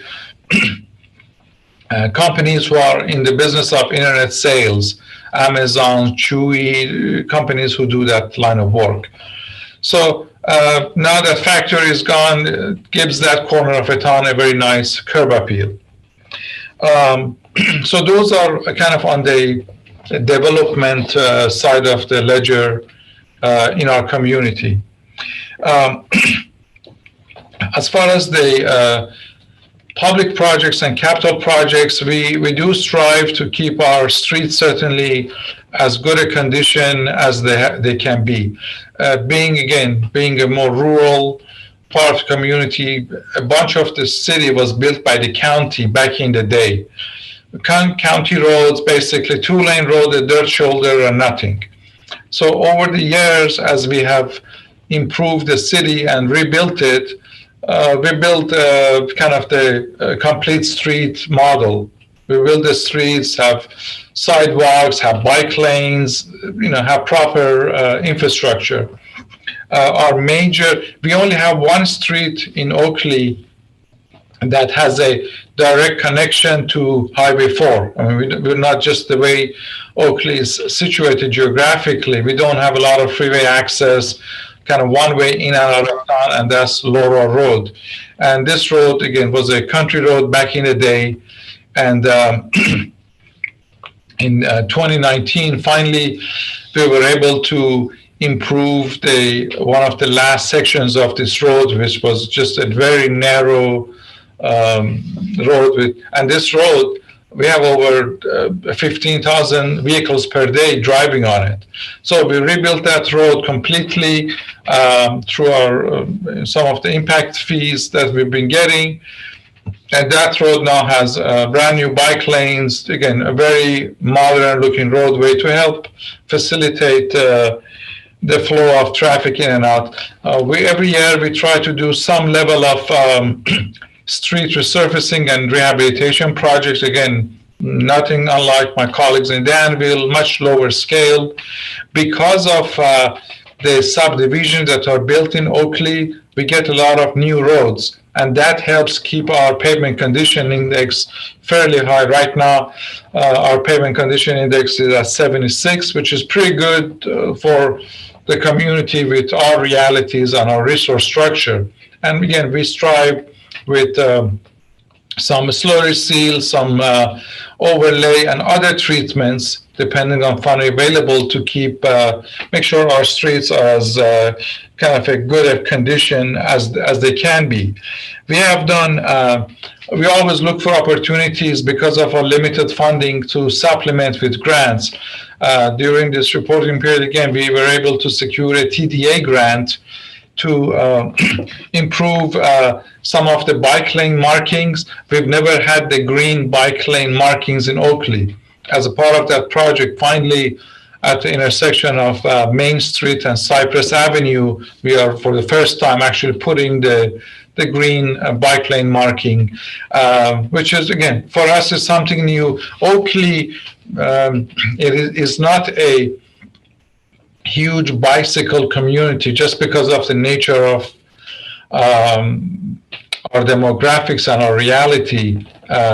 We get few bicyclists, but we do put bike lanes on any new projects we do, the developers or ourselves, to make sure we're set up for the future, because constantly we're getting new folks moving into Oakley in search of affordable housing, and they come from further west, San Jose, San Francisco. They're used to a lot more services and features. So we try to cater to that.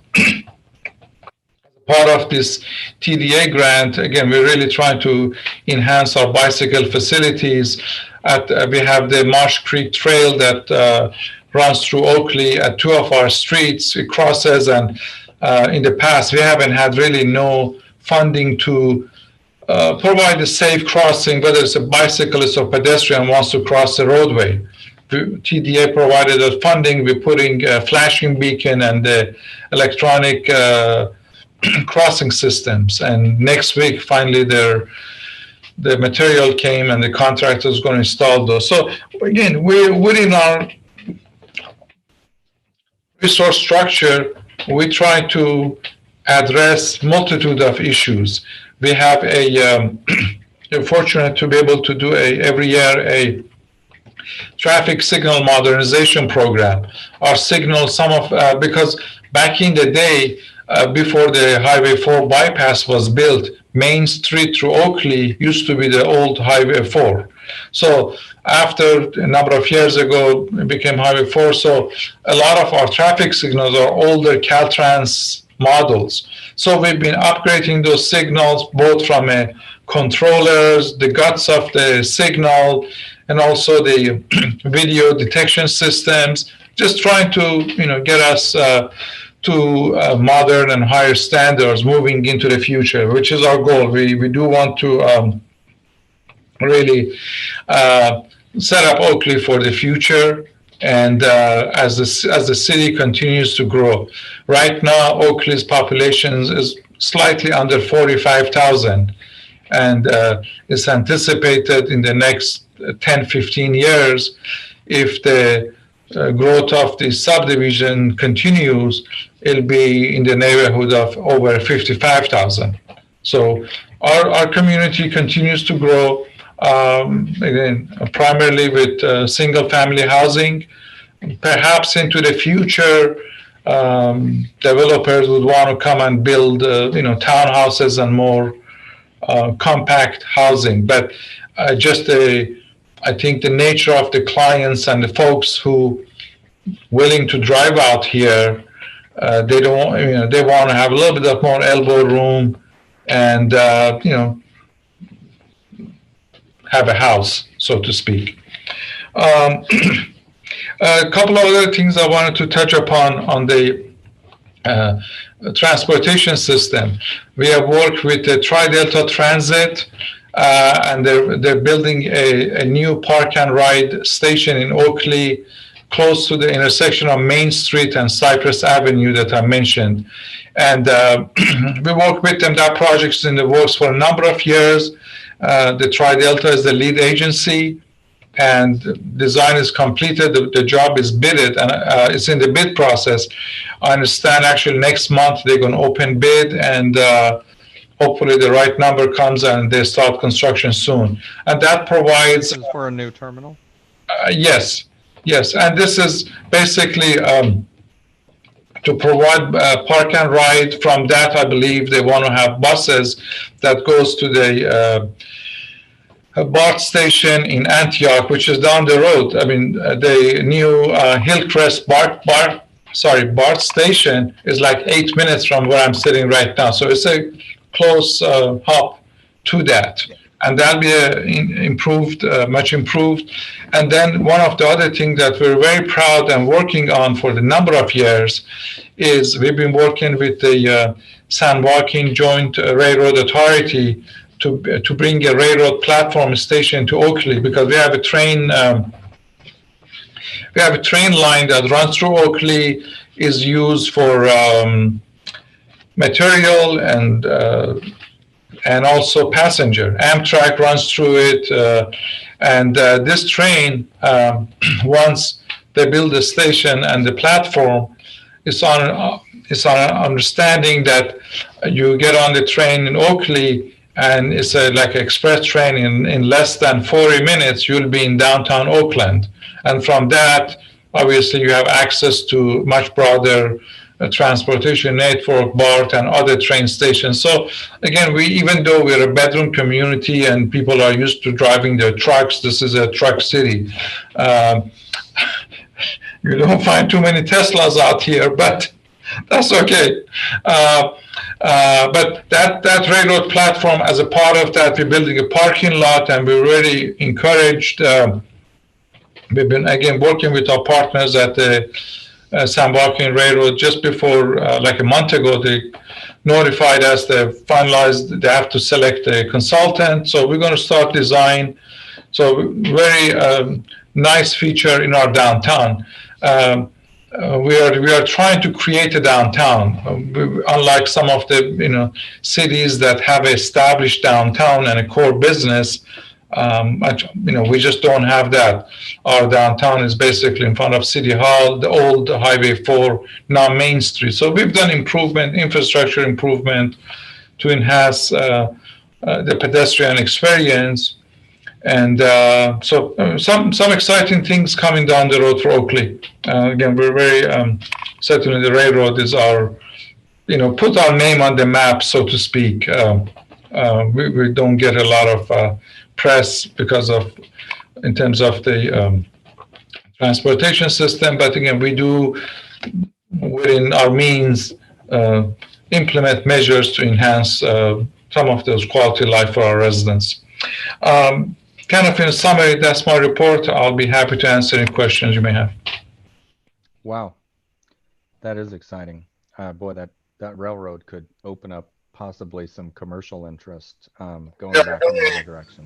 Most definitely. We are, I mean, we have our economic development group. They're really marketing that, yeah, I mean, we try. That could change things drastically. We're desperately trying to bring a coffee shop to downtown. We don't have even a coffee shop, so. Gotta have a coffee while you're waiting for the train, so who knows? Yeah. We've been telling them, yeah, the train is coming, come open a coffee shop. So I would like to open the floor, obviously, to other members of the committee who would like to ask questions of Mr. Rouhani, who's been kind enough to visit us tonight.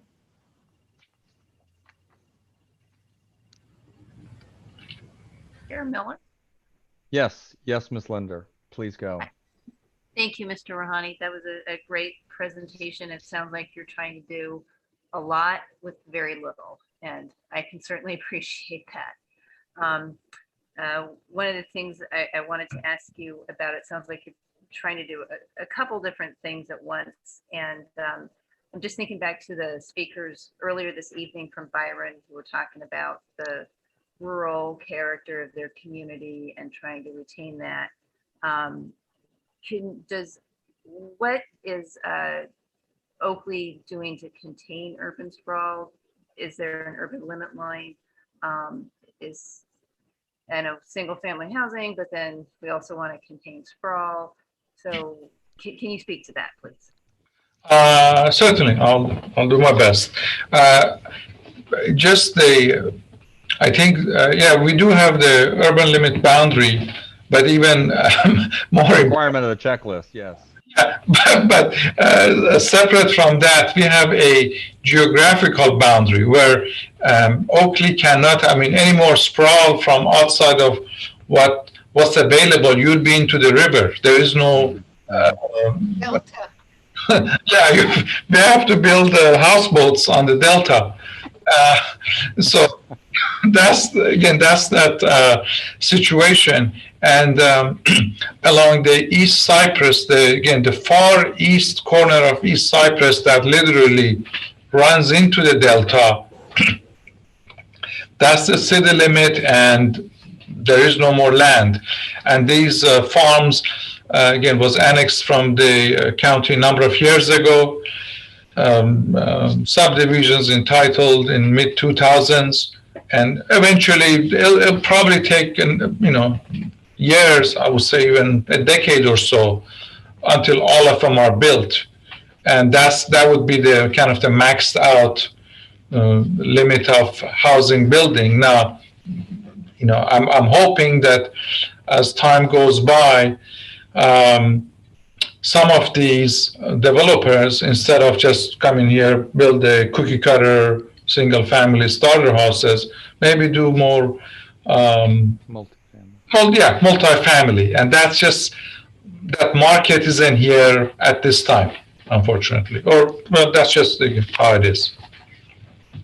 Would definitely help with those arena numbers, especially with the big demands. Yeah. Right. And we, our community development department, again, I'm speaking unfortunately for all, they do, all of us, we do a lot of outreach through the developers to come and really engage on an assortment of projects. We are a very developer-friendly community. I mean, some communities, they don't want development for a number of reasons. We, because we don't have a commercial tax base, we really depend on housing development. We have a couple, 2-3 gas stations, a few restaurants, but really not what you have in some of the other cities, whether they have a mall or a auto mall, shopping mall, those type of thing. No Costco, no Walmart, no Target. We don't have those types of kind of major sales tax generators in Oakley.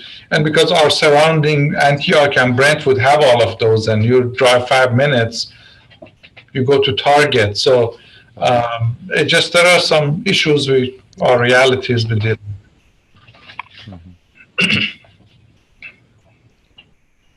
I have a question for Kevin.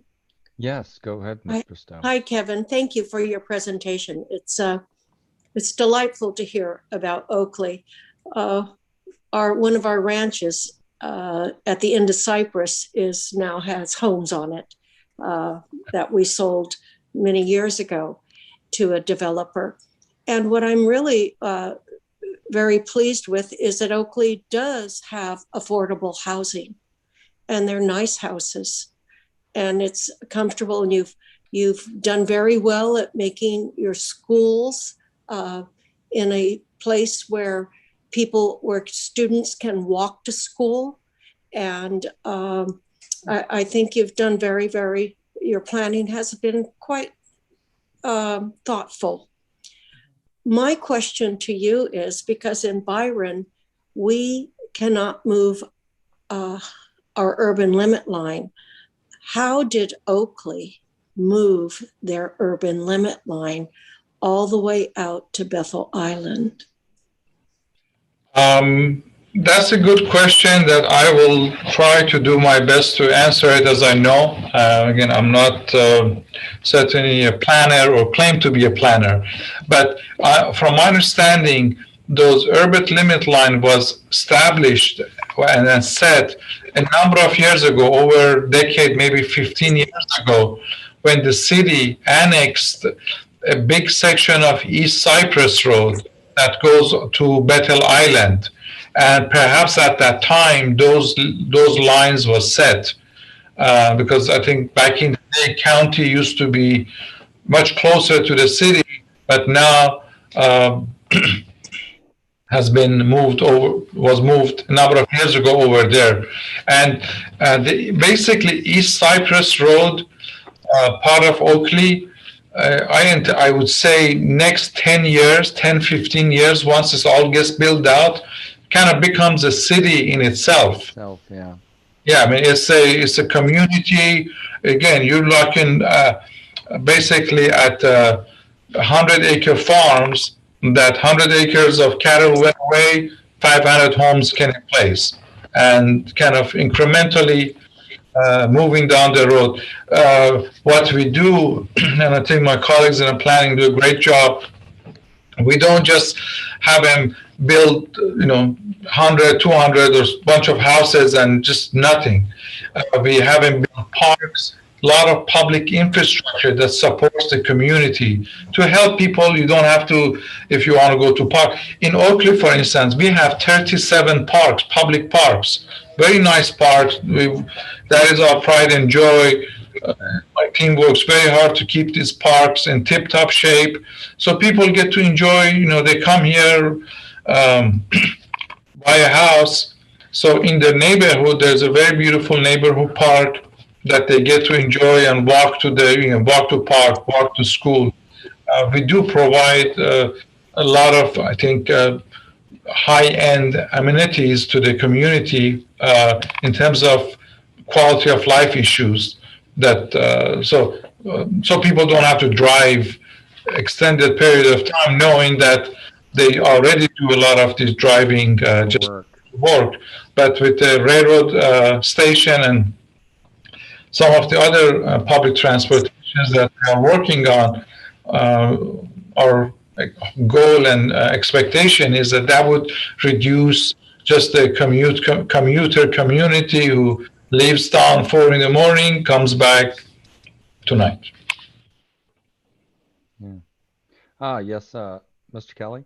Just Oh, wanted to except follow up there you on Member Briscoe's question. So the City of Oakley hasn't made any changes to their urban limit line, I believe, since Measure J passed. But what they did do is most cities adopt the county's urban limit line that the county established. And I believe all of Oakley, as defined today in their urban limit line, was part of that when they adopted it, and they haven't made any changes. So you know, we can follow up on that, but I don't believe Oakley made any adjustments to that. It was how they adopted it originally. Yeah, I think they just rezoned. It was already part within the urban, but in their submission, there's a down at the intersection of those two major roads. There's an area off to the right that it looks like had heretofore not been zoned for that kind of development. So maybe Sure. They upsized it or Yeah, changed and within it. the urban limit line, they have that option. Right. Rezoning, yeah, we've done rezoning of, I say, our community development on various projects, but in the 5 years I've been in Oakley, I know there was no change to the urban limit line, and as Mr. Kelly mentioned, that's probably, that was set years ago. Have you found a lot of, well, and by the way, so you kind of give us an idea of the number of units on an annual basis that you were approving, but these developers, are they coming in large quantities at a time, or are they onesie twosie? I'm assuming that they're doing at least several dozen. The reason I'm asking this, I apologize, I will actually get to the point, is I wondered how much resistance is coming from the developers for contributing into some of the build out for, like, you said you want to do complete streets and stuff like that. So you're doing full build out of utilities and streets in areas that may just be beginning to be penetrated. So how are you handling, well, these are development questions, I should say, but how are you handling getting sort of a pro rata share or something from the developers to get that built out? Sure. To your question, the developers that kind of I see and hear coming through the doors, there's like a handful, literally a handful of just purely home builders. These are like D.R. Hortons, KB Home, the Nova Homes. They're just home builders, and they come and have bought, Farm A and Farm B, and they come and, go through the entitlement process and build the homes. As a part of that, not only obviously the in-track, they got to build all new streets and everything, but let's say on East Cypress Road, for instance, that parts of it is still, as we speak, is an old 2-lane country road, right, in not the best of condition. You probably have driven over it. Mm-hmm. Now, when the developer comes, that road, our general plans is a 4-lane arterial road with kind of all the bells and whistles. So the developer fronting that property is conditioned to build that. So as they develop, we're getting public infrastructure improvement that includes underground and utilities, building, again, medians, bike lanes, the full, city streets. Also, as we work with some of the larger, like one of the project is like 500 plus units, they built a large detention basin to service their facility, their campus, basically. But as we master planned the area, there was an area south of East Cypress Road that needed utility access, drainage for storm drainage. So that developer actually built the infrastructure to the other side of the road. So in the future, if those properties get developed, they can connect into it and service that. And we establish we work with the developer, did a reimbursement agreement. Years from now, let's say, and somebody else wants to develop on that side, they don't have to build all new storm drain basins because it's just not practical. Right. And it's built out, and then you can reimburse some of that on a pro rata basis or something to back to the original. The reimbursement structure, but we trying to always kind of look at the long term and how we do this. Also, the Laura Road example that I mentioned, that we did as a capital project, it was bordering in another, this wasn't a farm, it was an old vineyard that got sold, another developer bought, and he had to do the, again, all of his frontage improvements. So actually on that project, we did the project because it would make sense to have one contractor do the work, then they paid us for that improvement. So they paid their pro rata share and the community got the street they wanted. So we try creatively, every situation obviously a little bit different, but a lot of these projects, especially out in the East Cyprus, which is primarily all the housing development, inside of the city, things are pretty much built out. That's where again, you're going to have thousands of homes, and trying to look at collectively what's the best approach. We'll probably be doing something very similarly, just in our own areas, just because we're pretty built out, and the areas that I'm sure houses will be added will require infrastructure. And I'll keep it very general. I won't make it any more specific than that. Yes, Ms. Vega.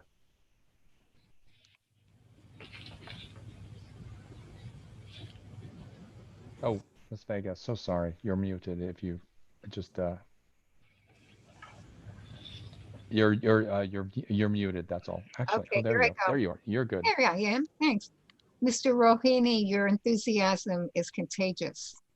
And I'm just really excited for Oakley. I think that, when you talk about the downtown area, I believe you're in a enviable position from the rest of us, because what you're hearing from a lot of us is we don't want to lose that hometown feeling, the reason we came there in the first place, regardless of the fact that we understand there is growth and we do have to expand. So I think that, with looking at what some of the towns and cities have done, like Clayton has maintained that semblance of yesteryear. Little town. Danville has done a beautiful job, I believe. Lafayette is there, also Martinez. And so I'm looking forward to seeing what you have in your plan as you speak with the different developers, as you speak with the community, to maintain that Oakley feeling in a downtown area, regardless of the fact that it's going to grow. So thank you so much. And again, I'm enthusiastic. I was listening to you and I was just going, yay. So thank you. Thank you. No, I mean, Oakley, we're all of our staff, our team collectively, we want to make sure Oakley grows and develops, obviously, continue the policies of the city council, but to your point, keep the charm of the community.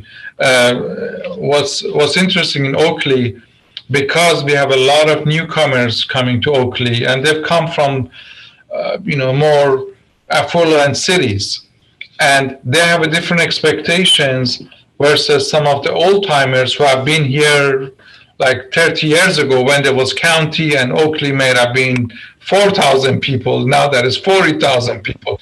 So different dynamics, different expectations.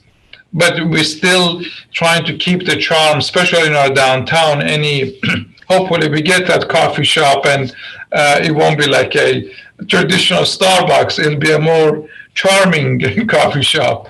But we do try to incorporate a lot of the agricultural look and feel and the history of Oakley to anything we build, both from an architecture or planning department. I know they work with developers to, especially again, if we get any commercial type of development, that it won't be a cookie cutter commercial building. It would have something that has a representative of this community out in this region. Yep. All right.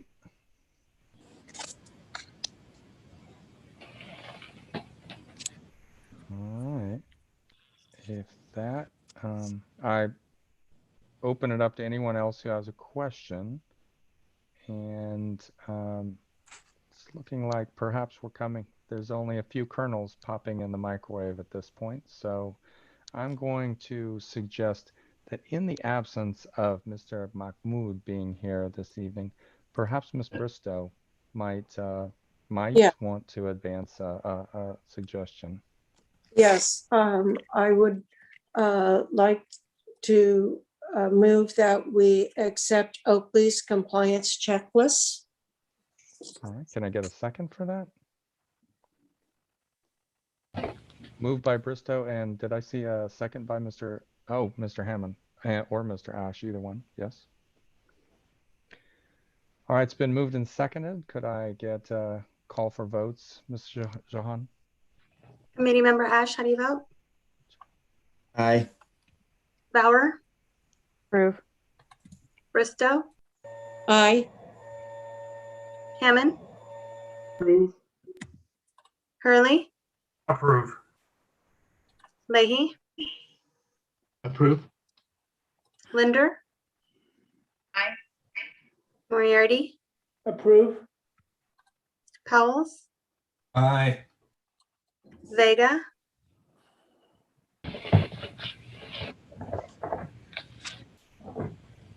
Aye. Yao? Aye. Vice Chair Rosenberg? Approved. Chair Miller? Aye. Motion passes unanimously by all members present. Lovely job there you've done. I think you won some fans there this evening, Mr. Rahani. So thank you for your time, your hard effort, and good luck to you as your community grows. Thank you, Chair Miller and committee member. Have a good evening. You too. All right, we're closing in, guys. We're almost there. So let's see. Next on the item of the next item on the agenda is reports. Basically, has anyone attended any of the recent committee meetings of the other subcommittees or the main committee here for the CCTA and wish to report on that? Okay. All right. Then next is member and staff comments. Does anyone have something they want to share? I am going to share something rapidly. It's practically a one-liner, and then I will ask for comments from others. I've been appointed to the Planning Commission in the city of Clayton. So the vice mayor, oh, well, thank you very much. That's very kind of you, Ms. Vega.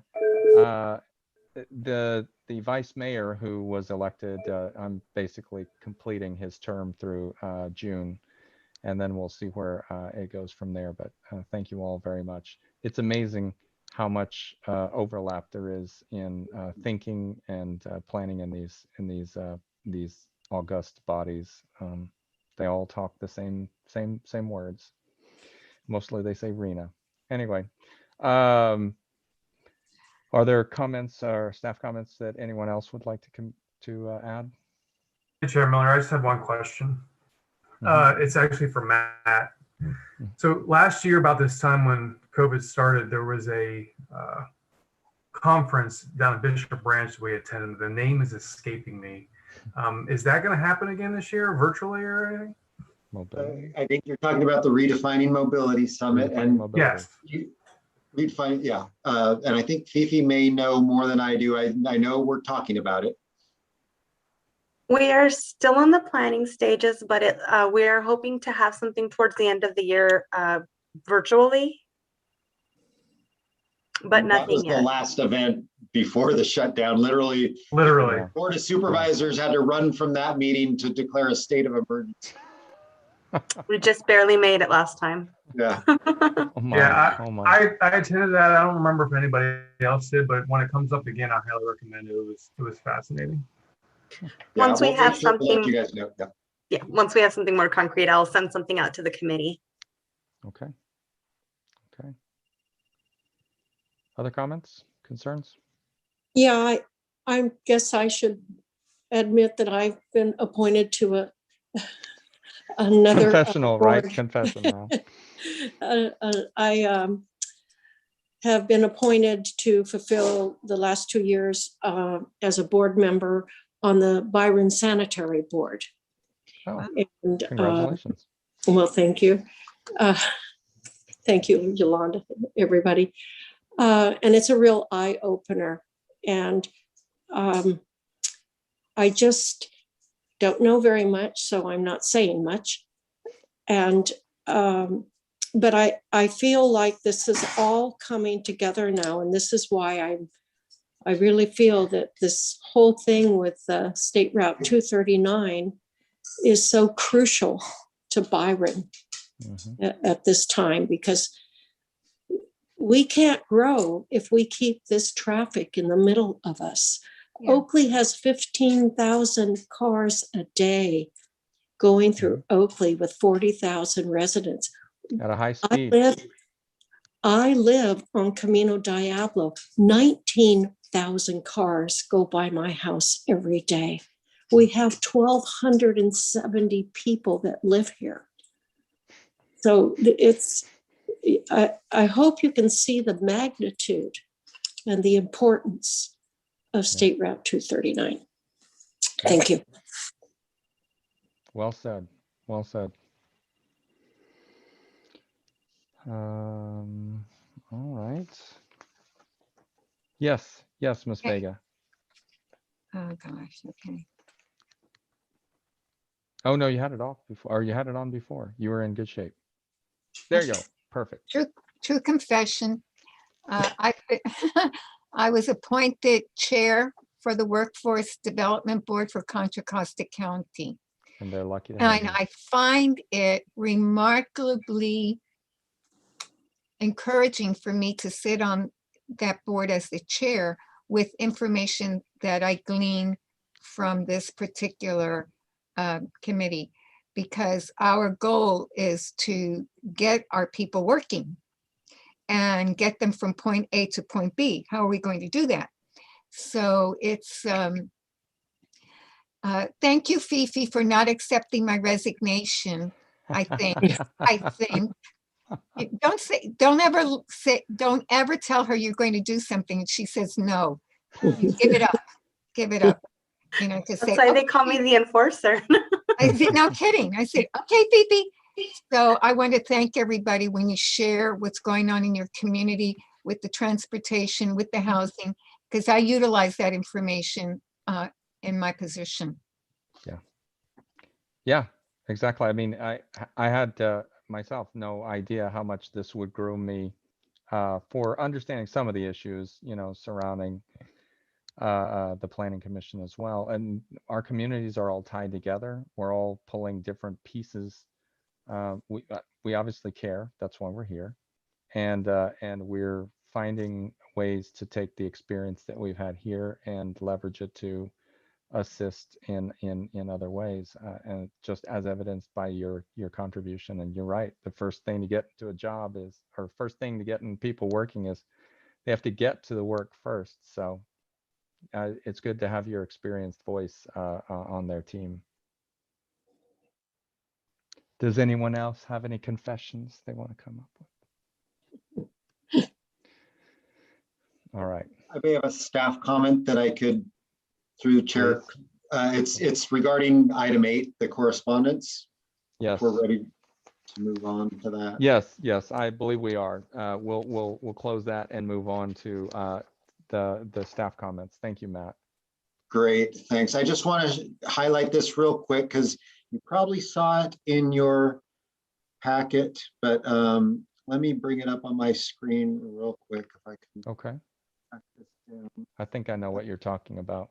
Yeah, let's see, correspondence. Basically, it's about an e-bike rebate program in Contra Costa.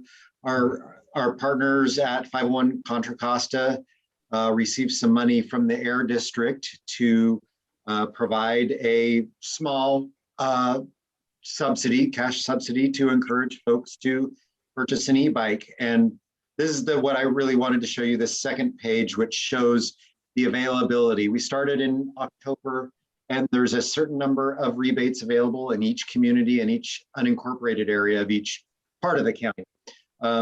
They got snapped up in a few locations. I'm looking at you, Arinda and Danville, but there are plenty left in other parts of the county. So if you reside there and are interested in an e-bike, there are rebates available.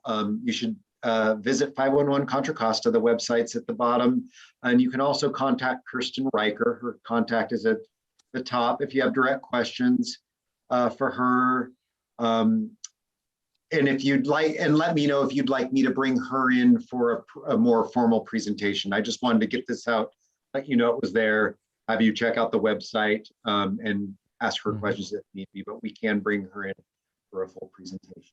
That's all I have. I actually, yeah, Matt, when I saw this announcement come out, I actually passed it on to people in my community. And in fact, my neighbors had just purchased e-bikes, and unfortunately we're just on the wrong side of the date line for that. But I have I've shared that information with neighbors, so they definitely would be interested. Yep. That's all I have. All right. And last question, and then we can move on. The last question is just, is there anything in particular that someone would like to hear about in the future?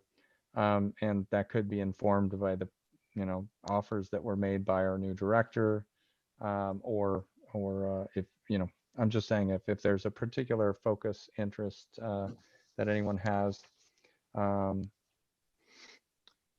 make those thoughts known.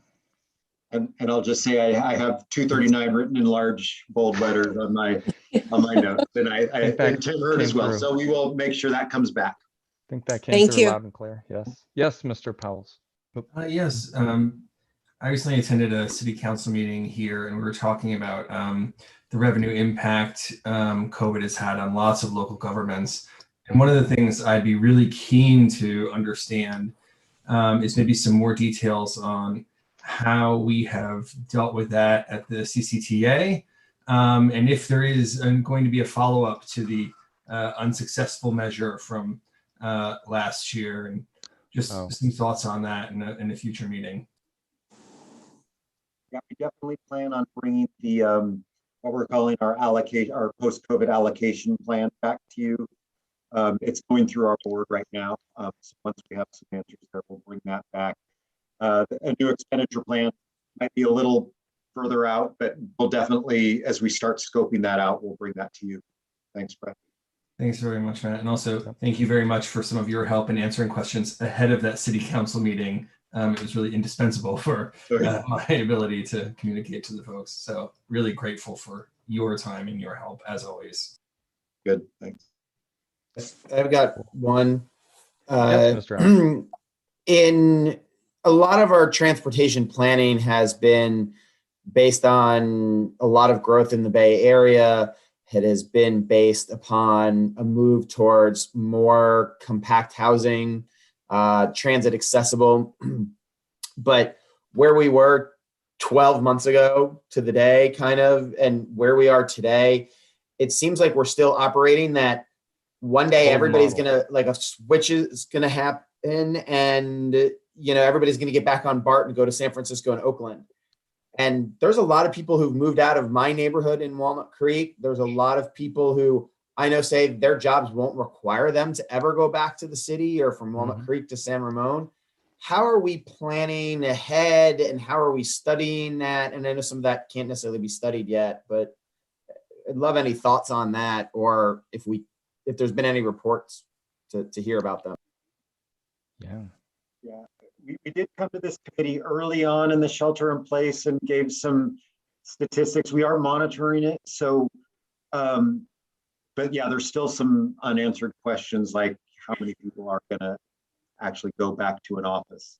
So yeah, I think we can come back to you in the coming months with what we've learned so far and kind of what we're trying to figure out still moving forward. Good question. I mean, it'll be interesting to see this after the metrics will be truly telling after the vaccine distribution, et cetera, and people are quote unquote back to as normal as we're going to be, because I agree with you, Mr. Ash. It's going to be interesting to see what the balance is between how many people are going back to the office, how many people aren't, how many people moved out of the area, how many people simply backfilled because they are now no longer have a 2-hour commute. They're down to a 1-hour commute. And then one of the things I'm not sure, I don't think you were with us at that time, so I want to tell you the one most interesting bullet that Matt had shared with us at that time, which was he had said that during the low periods, things were much lower than they were ever before. Like you could drive anywhere at 10 o'clock or 9 o'clock in the morning, you were good to go. But that at near the ending, they were starting to see that things were worse than they were prior to the pandemic in the starting in the early afternoons and stuff. And one observation afforded by that was that people were not climbing back onto BART yet. And so that will be another one of those waiting for the shoe to drop there to see if old patterns will resume or if there's some new normal. But I'm sure, of course, the BART people are hoping, well, and we should be too, of course, hoping that people will reboard mass transit in mass numbers so that there's some hope of decongesting our freeways. Yeah. And we are working closely with BART on our analysis because they're all of our parallel arterials and freeways are 100% impacted by BART's ridership. So, yep. Maybe we can bring BART staff in for that discussion. Yeah. Good question. It's a really, really insightful question. I think that's something it's on all of our minds, and I appreciate you bringing that up. All right. It was a talky night. We had 2 presentations. Everyone did great. We were courteous to our guests, and we also got some really good information out of them. I want to thank everyone for their participation and contributions. And to be respectful of your time, I'm going to make a motion that we adjourn so that we can get on with our evenings with our families. All right. Thanks, everyone.